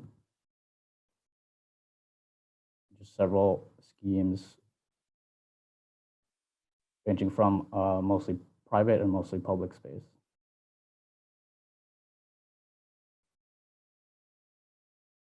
So to fix that, obviously increasing the site and then making more defined parts for my final proposal. I dumbed it down to 4. Inherently more private part, which could be used for apartments and how they can be connected with each other. An enclosed public part, an open public part, and then a part designated for farming, but that can also be connected for public uses. So the final proposal is it's a heterogeneous mix of all the parts together, and then the way that they connect offer an infinite range of possible and diverse spatial qualities. And a formal objective was to actually emulate the shifting of the independent, which you can see in section. You can start to begin to see the different zones that the building starts to create. And also you can see with the analysis of the public and private realms, each individual piece, and then start to see the different zoning of green space that happens throughout. This is a snapshot of the video I have on Miro. I didn't want to put in here in case anyone had connection issues. So at the end, I'll play back the animation. And to prove that each platform has unique spaces, I started to cut the building up into sort of 3-dimensional plans, showing different qualities of public and private space. As you can see, this one has those sort of strips of private space with different zones of public space, and has more patches of green rather than vertical farming elements. And this is a perspective manifesting that. See the platforms in a more opaque perspective. In this scenario, again, there are distinct zones of public and private, but the green space is completely distinct, that it's mostly regarding vertical farming sets, which you can see in this perspective, how they blend together with the private parts, the human perspective of that. Another platform is a completely diverse, heterogeneous set of equally rationed public-private realms with less green space. And how these can start to begin showing the flexibility of, say, an apartment unit from being when it's quiet that you can open up and then play some ping pong with neighbors, and showing the public or enclosed public space also showing its flexibility as an office type, and then even for yoga sessions. And how this arrangement has pockets of semi-enclosed space with few green parts. This floor also shows that heterogeneous arrangement with a distinct public section at the far left, and also a more heterogeneous display of greenery, as seen in this elevation perspective. To end off, I'd like to just end with the final image of it sitting next to the independent, creating an optimistic way of living. Thank you.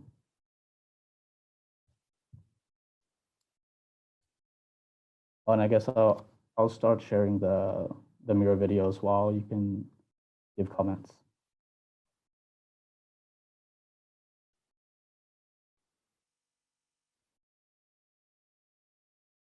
Where was the background image? Sorry, where was the background image? The site? Yeah. Oh, it's right by the edge of the lake, at the lot in Texas. In Austin, Texas, yeah. Mm-hmm. Right next to the lot of the Independent. Is there a reason why you chose next to the construction site? I think that was just the result of the image. I think in reality that building is already constructed, but it was the site was chosen to be next to this building, the Independent, which is the most recent tower for Austin. Well, I think I don't know why, but this image is kind of really stunning, and kind of gives a little bit of a sense that it's ongoing and it's kind of continuously kind of changing together with the city. And I think probably it's not intentionally done, but I think this choice of the background image is also kind of intuitive decision that you made. And I think it hints a kind of very interesting point that this is kind of ongoing, growing together with the city. Yeah, I think that could also be part of your kind of scenario or narrative a little bit. But yeah, great project.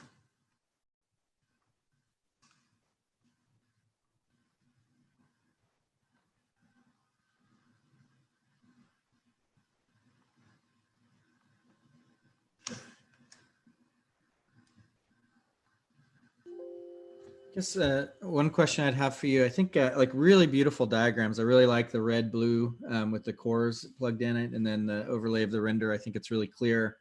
I guess the question I'd have for you is, there's no really right or wrong answer to it. It's that when you create the binary of public, private, and then you see the two unit types next to each other, they're almost identical when they're stripped away from all material. And so my question would be like, why is it necessary to create that binary? Why not, if you're looking at really a heterogeneous mixture, create one unit type that can then become all of the different kind of conditions? I mean, you start to add function in, like farming, that activates a certain particular aspect of that unit. And then when you add housing, that activates a different part of the component. I think it's just maybe would create maybe the same kind of richness that you have, but maybe just a different approach to it. Maybe it would start to, like, what I really like when I look at the rendering is when you start to aggregate functions. Like, so you start to have multiple farms next to each other and they create within that zone almost a whole within the larger aggregation. I think when you do the public-private, it's too evenly distributed and you don't see it as a kind of mixture that adds up in any particular location. So I don't know, it's just a different way to look at function versus public-private, which is more kind of conventional way to think about it. Yeah, I think to answer your question, I tried to make, because obviously I wanted a completely heterogeneous building, so I tried to make the parts do that themselves, but just give priority to one or the other, if these can help explain it better, but also in just a way of connection.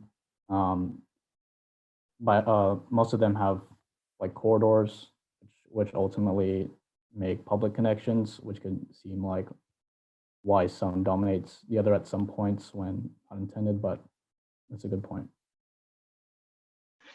So just to pick up on that, I agree. I really enjoyed the project. Thank you very much. I think the imagery is really quite strong statement. And I appreciate very much the fact that this project is starting to break down the parts into a kind of diagrammatic language of understanding what their accumulations are actually growing. I would, just as a few comments, from my perspective, I would question what you mean by I wanted to have a totally heterogeneous building. There was a series of statements that you made that are kind of like, this building can do anything, right? And actually, it immediately makes me question the project, because I would actually like to hear a little bit more. And I think that the parts where you explain more the specificity of the outcomes are most successful for me, which is why, again, I appreciate these diagrammatic ways of decoding the building. So I would actually be interested to know more about these kind of strange collectives that are created, kind of what Corey was hinting at, I think, with the notion of like these clusters of farms or sort of interesting emergent conditions that take place, where we can actually identify in some way what you mean by the heterogeneous, continuously heterogeneous building, right? So I think the more that you can take this kind of diagrammatic approach that you're showing here, and take that maybe as a next step to take that a bit further and to say, okay, now how can we identify more than just public and private? A little bit, and green space, sorry. And it's almost like green space is an afterthought as opposed to an activator. And I really want to see these components like having a tension with each other that creates like very interesting emergent conditions that we can identify.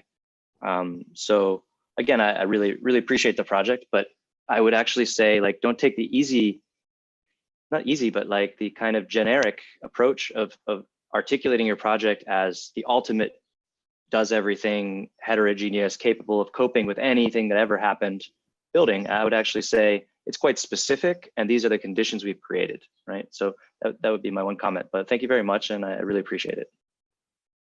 Yeah, thank you. Yeah, completely agree with that comment. Absolutely, I think when it becomes so generic, you actually start shutting things down.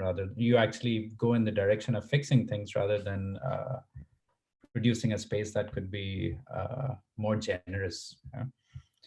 And I'm thinking, because I think the interesting kind of clash happens within your project, where you have these super kind of blocky diagrams, and then you have the renders of how these spaces would be used. You have that table tennis game going on between two neighbors, where probably the net lies on the periphery, where one owns one part of the space and the other owns the other. So I think this is an interesting game that you're playing, because you in your diagram, it seems like a closed system. Huh? It's like it's almost something that could be automated, I think. And I think once you pitch it up against the renders and the characterization of spaces that you have done, then it becomes, then it takes on a double meaning. Huh? Then it becomes a game which has the rules explicated by these diagrams, but then there's still room to play.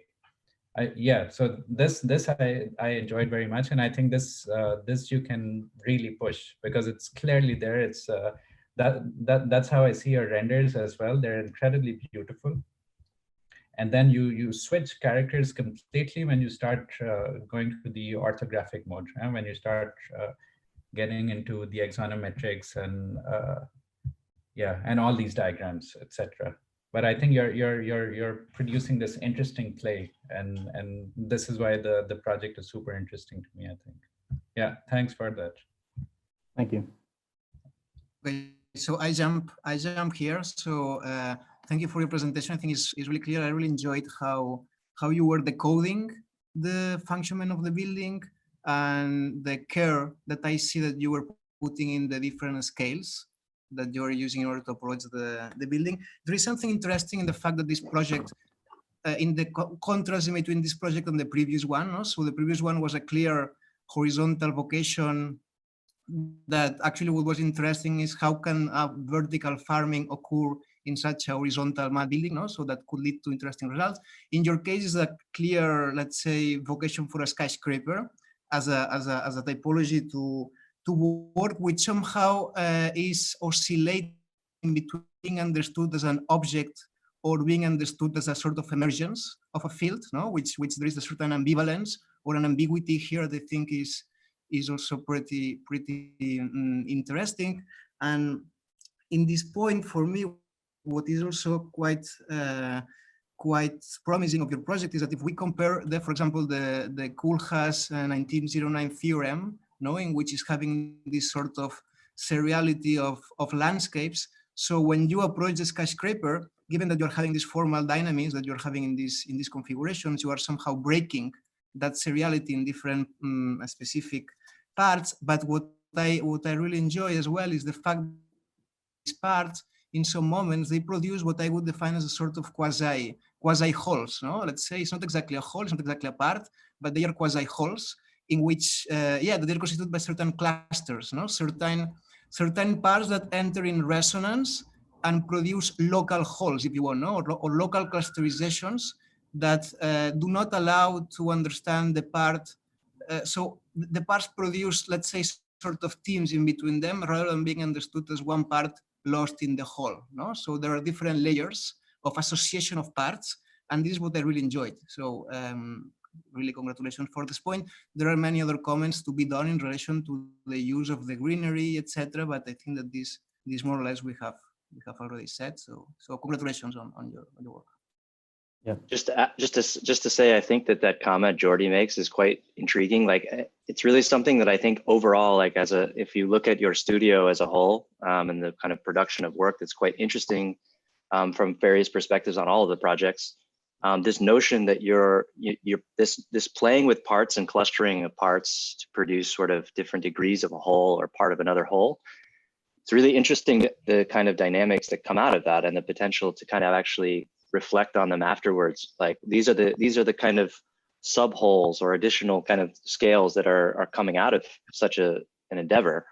And I think you should really not, as a group, like I say, for the studio, I think it's a great quality that these projects have that you should really maybe kind of look back and reflect on, like what are these kind of outcomes that occur? What's good about them? What's not working so well? Anyway, I think Jordi is right on, definitely onto something, and it's something that you can read in all of the projects.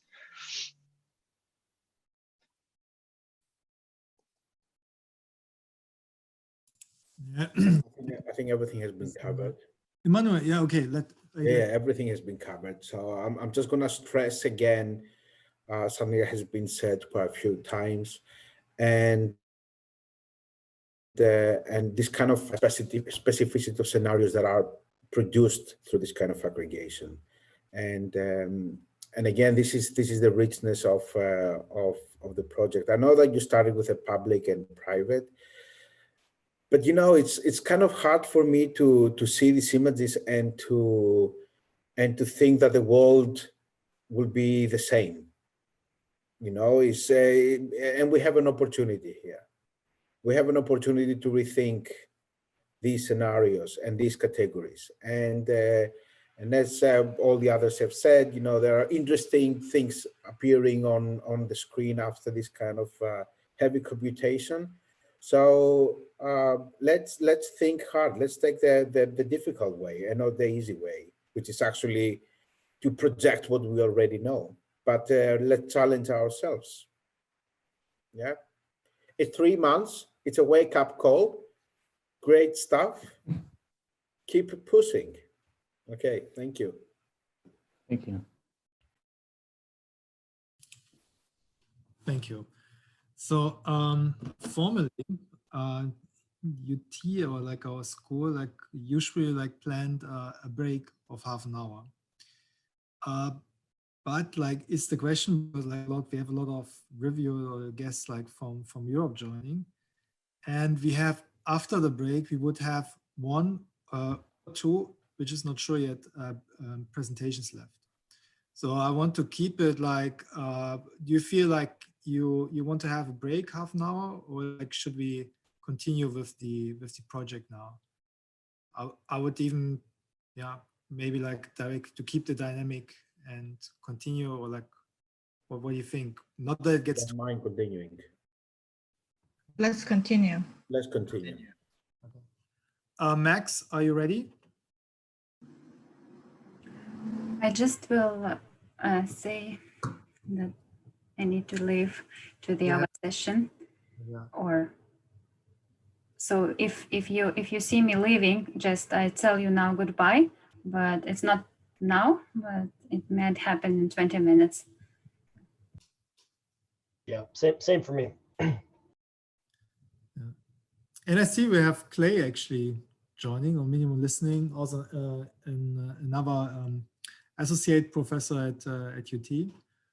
Clay is experimenting with kind of like computational materiality, also with a lot of like robotics at interior scale. Max, it's now it's your stage. All right. Let me share my screen. Can you see this, or did I share the wrong one? Sorry. Here, can you see this? We see your Acrobat still. All right, cool. Or you don't see the presentation yet? No, not a full screen. Maybe Control L.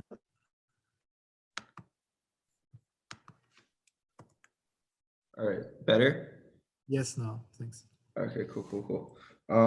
So my project looks at just distributive CO2 capture as a prototype in urban environments. While technology has allowed us to adapt to unique configurations, can machine made for machines replace Corbusier's machine for living to create public space in unbecoming places?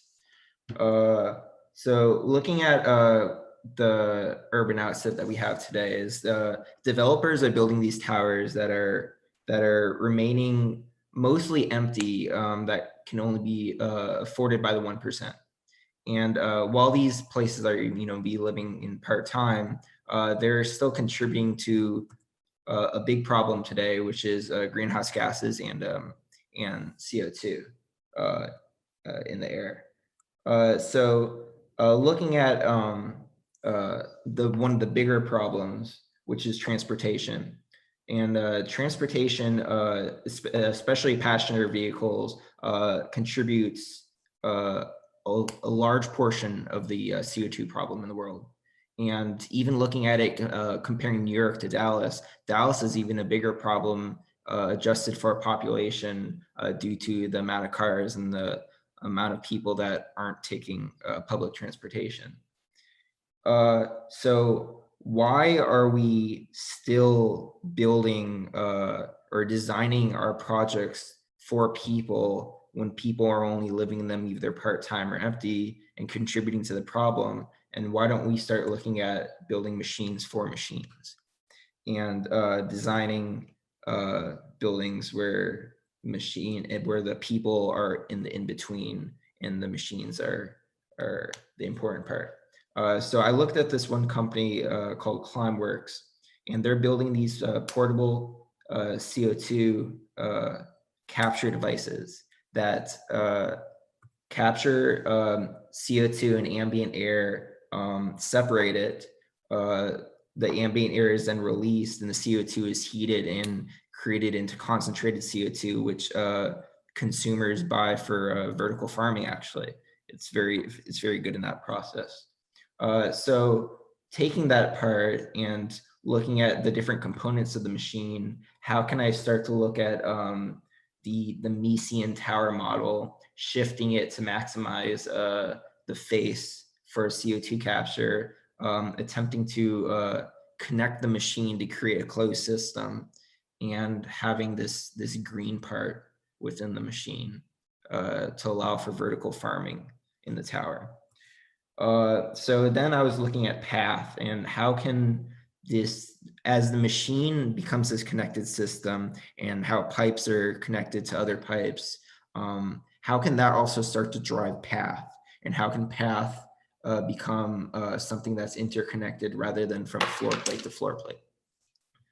So this start to drive the this kind of public space in between, and how the this stack of CO2 collection devices can start to open up and create space in between. So looking at modulation and how changing the modulation can also change the space as well.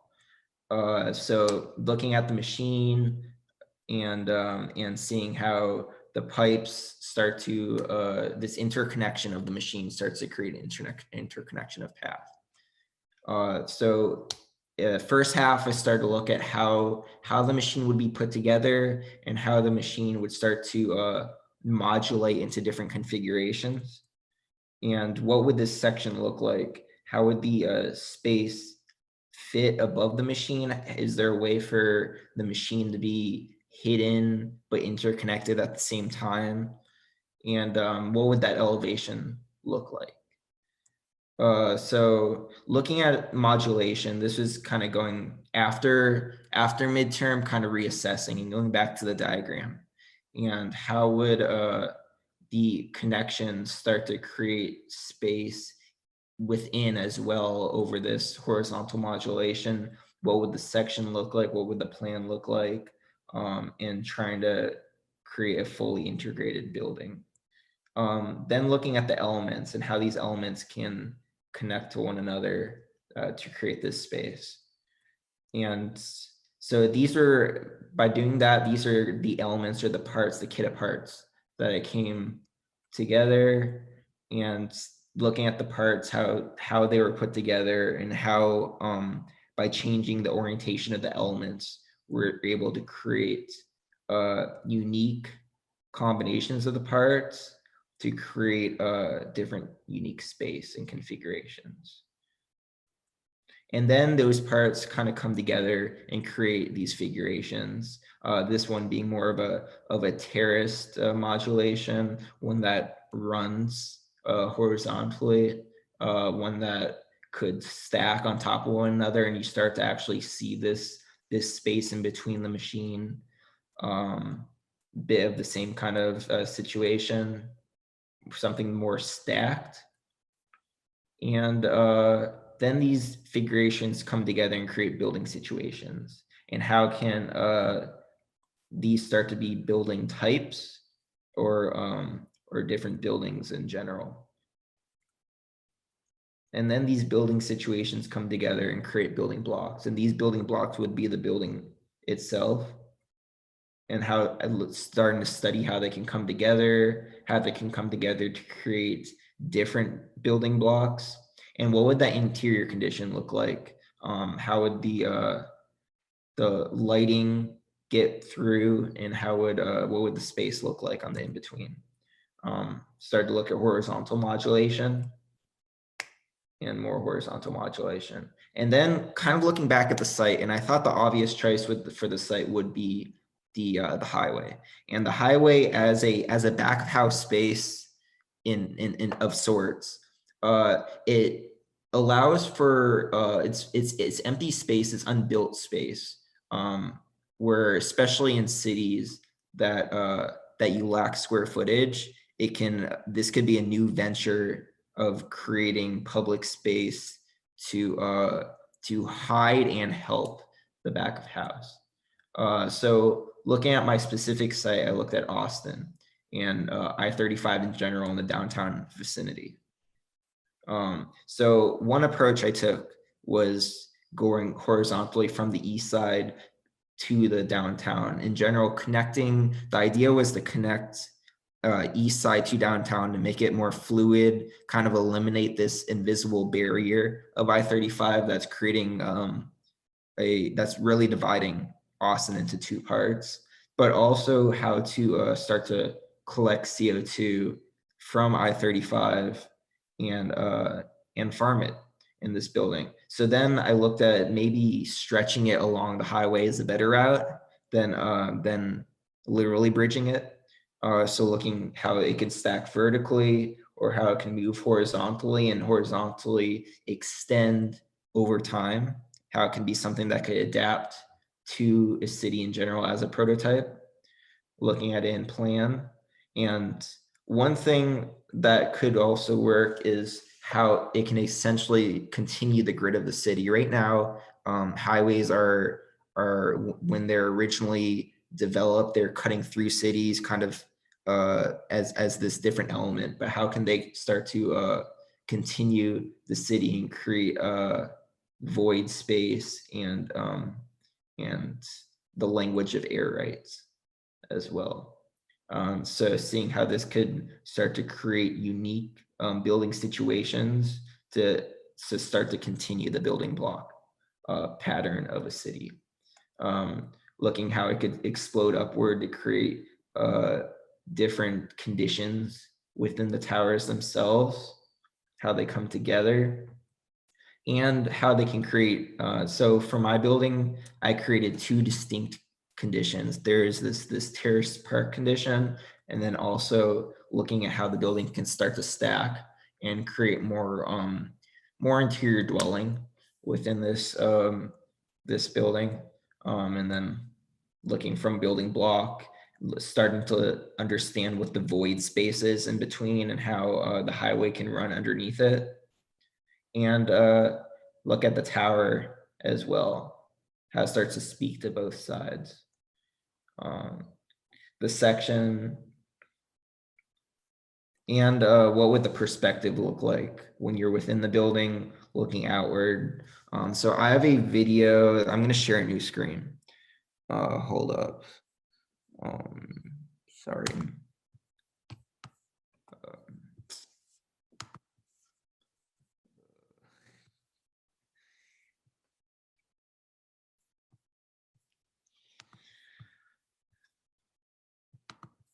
It could be open for comments also while I pull this up.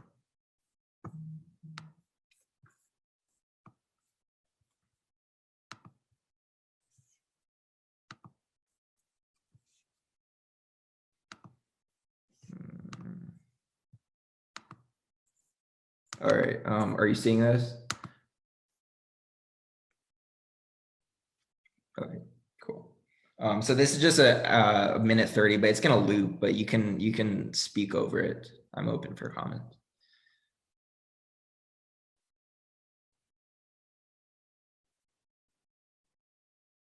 Yeah, thanks so much. Super nice presentation and work. I really like how you kind of paid attention to or detailed through this kind of machine and the module. But I'm kind of a bit conflicted in between that. Like on the one hand, like this super detailed like structure, and then on the other hand, like the way how they kind of work together. And maybe can you kind of speak a bit more about the intelligence? I would imagine like for CO2 capture, it doesn't really matter where or how the modules are arranged. It just means that air has to flow through, or kind of how does that, or what are the architectural implications of like the air capture? Do you need to kind of focus to a wind direction, or? I mean, I definitely did consider movement in the orientation of the machine along the highway. Okay. That was definitely in consideration. Does the exact orientation matter? As long as it's in the same direction, probably not as much.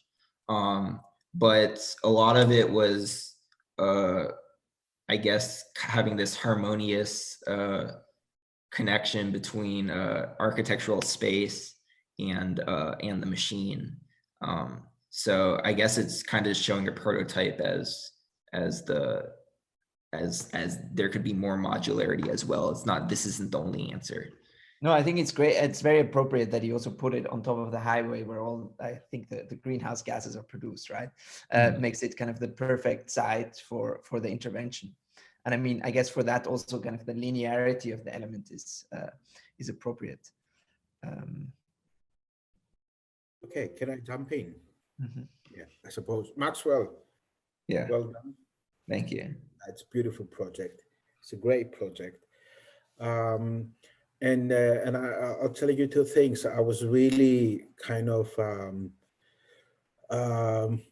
I had this kind of enthusiasm until the mid of your presentation, where you were hesitating even to mention like public or private spaces. You could actually, you had invented a whole kind of new vocabulary in order to describe your project, and I really kind of like that, because I have the sense that this project is a speculative project, and as a speculative project, it has a kind of future in it. But a future not that can be constructed in somehow like in 2050, but how we can see things differently nowadays, right? Mm-hmm. And here is my problem. This building works and addresses a scenario that I don't want to see. For example, a constant production of pollution by a highway.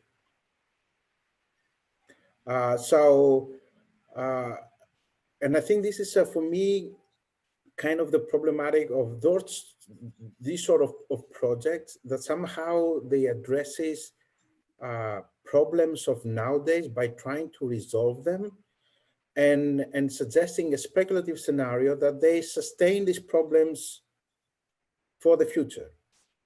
That means that, you know, to have a motorway, to have a pollution, that means we still keep burning fossil fuels and so on and so forth. And what at the end we're doing. And for me, this is like the first problematic aspect of the project. And of course, you know, I can understand that this is a 3-month project. I can put that question into your head, so you can address it as you move on through your academic career and your professional career.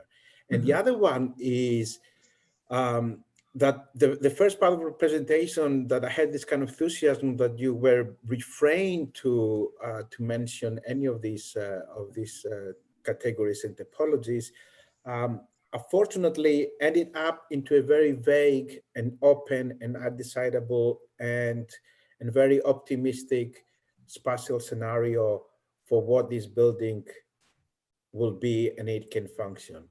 And for a speculative project to be pragmatic, it needs to have this kind of details resolved or portrayed. And again, I can understand that this is a 3-month project, but when you actually present us with this sort of fabulous imagery and fabulous like form, I want to see how these things work beyond my conventional understanding of how a building block, and you mentioned that beautifully, building block, building assembly, you know, and you said it all. But these are my 2 things. First is the environmental aspect, that we need to sustain the highway in order for this to justify itself. And secondly, that we should actually be more pragmatic with these scenarios and not to leave them way too much open. That's all. Thank you very much. Thank you. I really appreciate those. Oh, go ahead. Sorry, go ahead. No, go. Just to say, I basically just wanted to say, I think those are really great comments. And actually, it's interesting how that kind of alludes to this notion that when you go down a very, let's say, I think the way that you framed this notion of like integration of the machine, you describe what is the machine. In some sense, it's usually shown as this kind of diagram of like an individual module or a few of them. And I really enjoyed the fact that you kind of have this idea about the integration of the machine and the human and the part. But I think actually when you start to really go through this investigation that you've done, and again, I think for 3 months, it's a great outcome. You can see this kind of interesting speculative results and start to say, well, actually, maybe there's other things that this building can do as well, right? Also this notion that was brought up of the fact that this is solving a problem that we would like to just sort of get rid of it completely. It's very interesting kind of chicken and the egg problem, but perhaps, you know, actually it's a great moment for you to reflect and say, well, I've created this notion of a machine embedded in giving certain agency, which is beyond a human, but I've integrated with human life. And perhaps this notion of this kind of, I don't know, this porous filtering in the city, this thing is like a giant collective machine. So if I have this integrated and collective machine, what then do I have, right? And what more can it potentially do? You know, and it starts to kind of for me, it starts to be very interesting when you start thinking of architecture as a multi-objective problem at all times. It's not just solving a kind of ramping problem for people to move through. It's not just solving a problem of air in a kind of linear one-to-one fashion. And I think when you start asking questions like, if I have 500 of these units, do I have 500 machines, or do I have something that's doing something different than the kind of collective, the addition of a number of units? So I would really think about that collective agency in relation to the project and what its potentiality could be. I totally agree. I was going to mention about the differentiation and hierarchy, especially I realized more and more that I noticed the differentiation is more kind of appearing problematic in the horizontal kind of spread types of project compared to your colleagues' projects. When I see your project in Miro, you have the first image zooming into one of the cluster. I think that scale for me is actually more interesting than the one that you spread it in a larger space. And as your kind of scenario, although I know that in your approach, the modularity is really important in terms of like how you begin your project, but still the prefabrication aspect is not as important as some other projects. And I was wondering, maybe you could have radically different types of units or scale to, for example, few of them are super big, so it can actually cover the entire highway, for example, or it becomes a larger podium. And as your geometry suggests, they can branch into different kind of directions. I think these are all really kind of a great opportunity that your design language have. And I think it's not very well explored, and it kind of resulted in just stacking of same units over and over. So although it's a 3-month project, I was wondering if you could have focused your effort more in a smaller chunk and try to resolve a little bit in detail. Mm-hmm. However, I really enjoy the differences compared to other projects. That is kind of very brave move that you took, and you have quite a good design sensibility and that kind of aesthetic push. So I enjoyed that quite a lot. Thank you very much. Thank you. Hey, Max. Two things I really like about your project. I think the first is the kind of shrink wrapping that was mentioned earlier around the machine at the unit scale. I think that's a really interesting way to approach the part.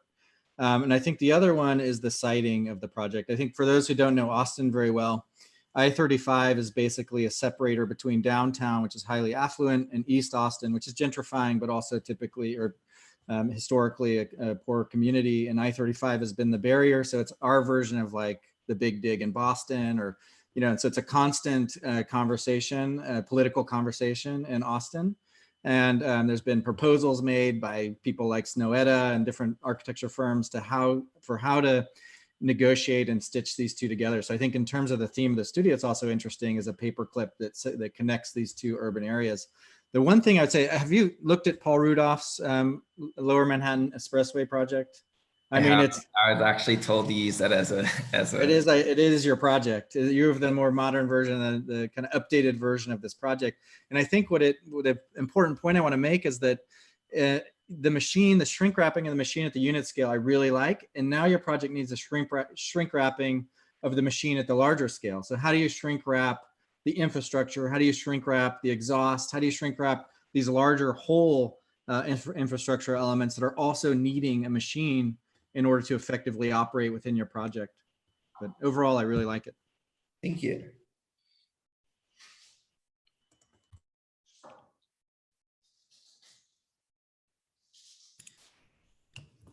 Yeah, I mean, like, okay, it's a 3-month project. This was my fault, I think. I know that what we did in the studio was a lot of very strong kind of narratives this year. In a way, in a way for guiding the studio, I think it was a bit my fault. They used this as more as a didactic for, in a way, working on this incompleteness, or actually completely using this, or like here in that project, the machine.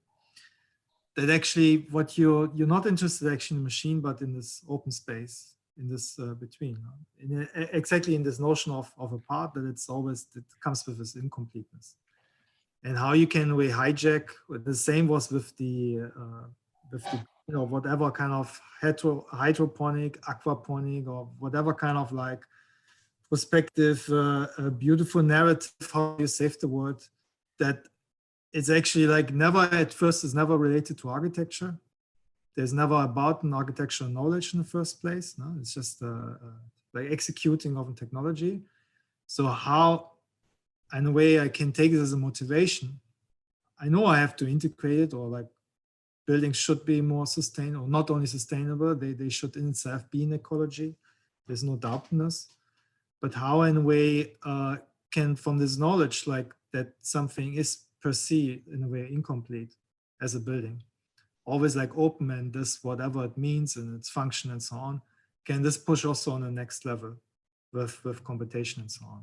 So this was a bit what a bit we tried to approach.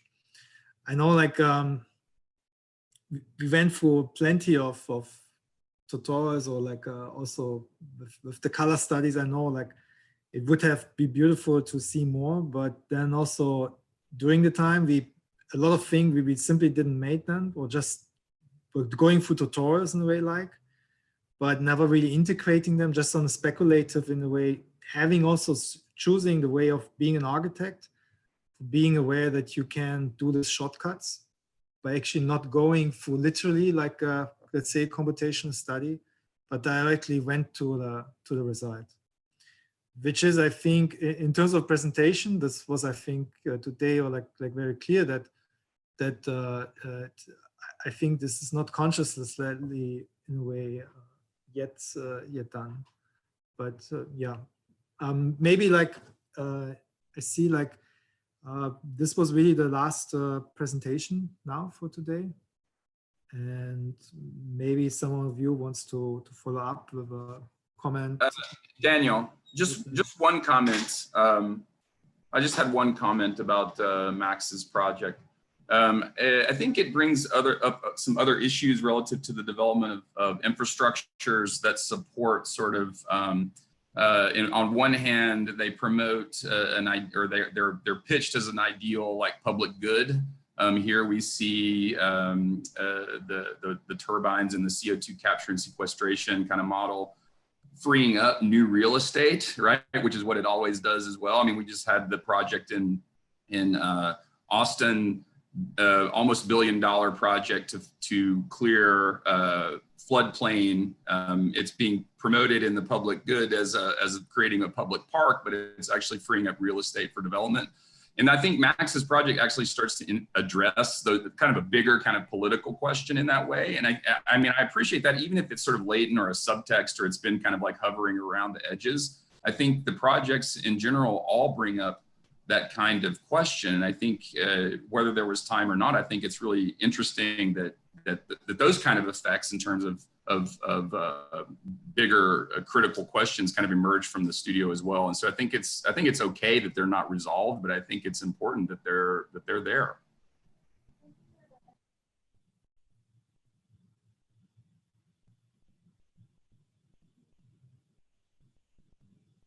Yeah, I'd agree with that. And I just want to compliment you, Daniel, on bringing this to UT. I think it's you and Rasa, I think both are introducing something that hasn't been a part of the conversation or culture here. And I think it's really important. It opens up a new trajectory into the curriculum, which is, I think, very rich and really a lot of opportunities there.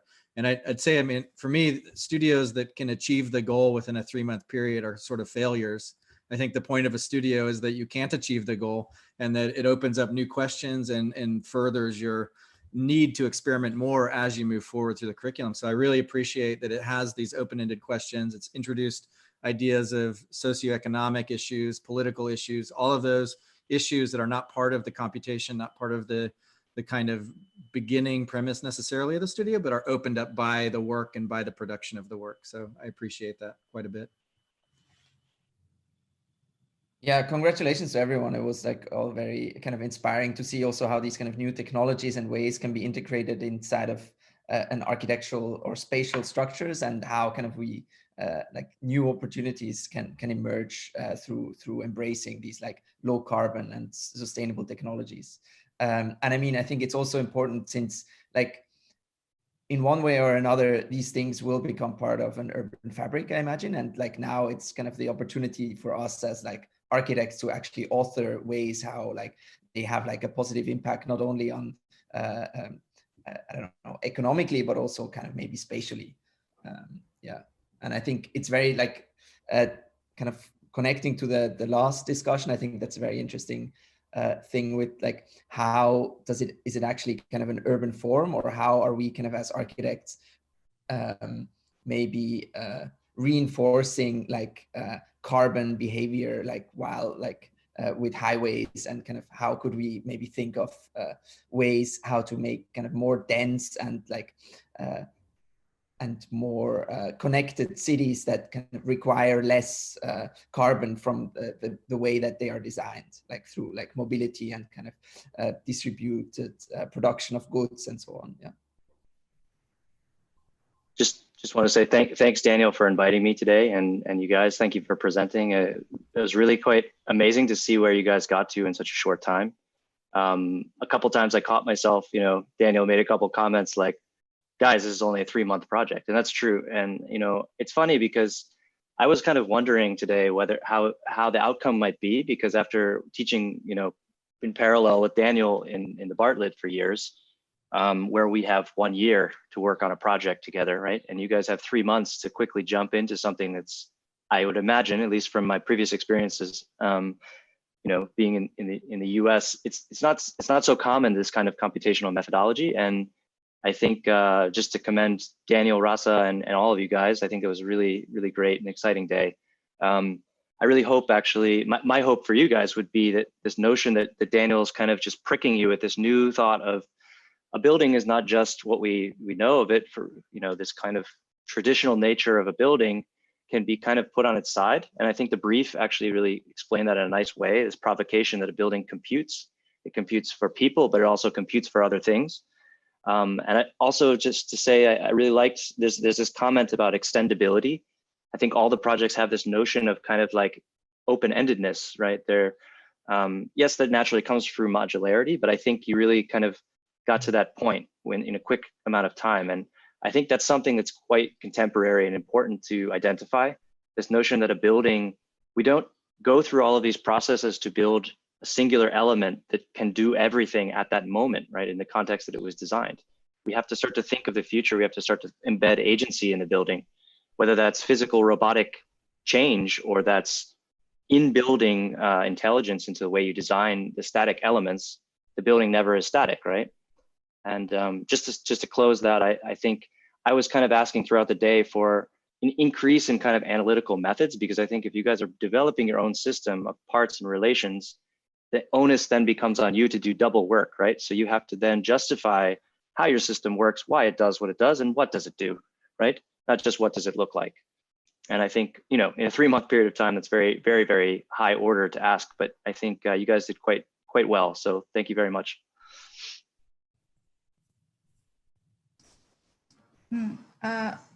Yeah, thank you very much for inviting me today and sharing your work. Like, it was incredible morning for me. It's, of course, 3 months work is really, really commendable. I was actually really amazed with how well you could present and really like run through from the beginning and like step by step really explain us that's kind of really difficult thing to do. Also as a tutor, to drive students to be able to do that, and also as a student to be able to understand your work in depth and being able to present it. I think it's really commendable. Although we suggested a lot of things today, but you should really take that not as a criticism, but as a progressive suggestions. Very well done. Thank you very much. Yeah, maybe I'll jump in now for a few last words. Thanks, Daniel, for the invite. Fantastic work. I mean, yeah, time scale, whatever, doesn't matter. It's just very good work, you know. And yeah, maybe one thing I would like to insist upon that I notice when you see things on this Miro platform, you know, they start looking a lot like each other. Especially within the case of this particular studio, there is a very strong, consistent formal language that comes straight from Daniel and Rasa, I guess, as well. But I think the minute you guys start to present your own projects, you know, and with your own voice, with your own tones, with your own kind of expressions, you know, suddenly the project takes on another face altogether. And this is what I really appreciated, because every single one of you, the way you presented your project, you know, you really build on these strengths. And I think this is what would be constitutive of your architecture as well. So the face of your building versus your own face. So the face of the architectural project that one would form, you know, this is, I think it shouldn't be taken trivially. So all these things about humor, joy, love, anger, this, that, whatever expressions you want to look at, you know, really embrace them and channel them to your architecture as well. So it doesn't remain an impersonal gesture. It remains something that, that really you can build on forever. So if this is a small instance of what it means to be an architect for you, you know, then every project, whether it's short or long, doesn't matter. Then it all becomes part of the character that you're trying to build, or the character of the architecture that you're trying to build. But I think, I won't say more. Thanks again, Daniel, and all of you guys and all the other guest reviewers as well. Yeah, it was great, fantastic.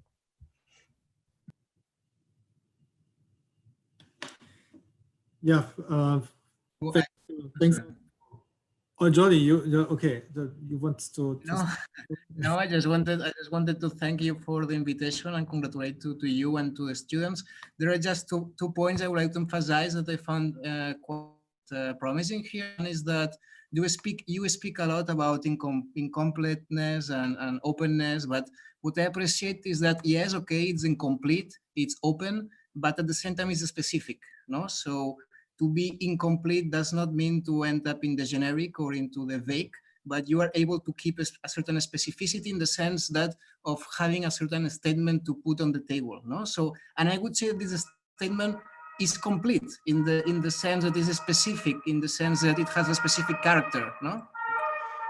Being that said, the second point I would like to emphasize is that I see a certain transdisciplinarity instead of multidisciplinarity, no? So in the sense that you put a lot of attention in that the conversation is not ending up in a sort of a no man land, which is fluctuating or floating or dancing in between disciplines, but you are very much interested in, of course, we go to find knowledge in other disciplines, but we always come back to architecture, no? We always end up doing an architectural reading of that knowledge, which is coming from other planets, no? So yeah, it was very inspiring, and congratulations to all of you.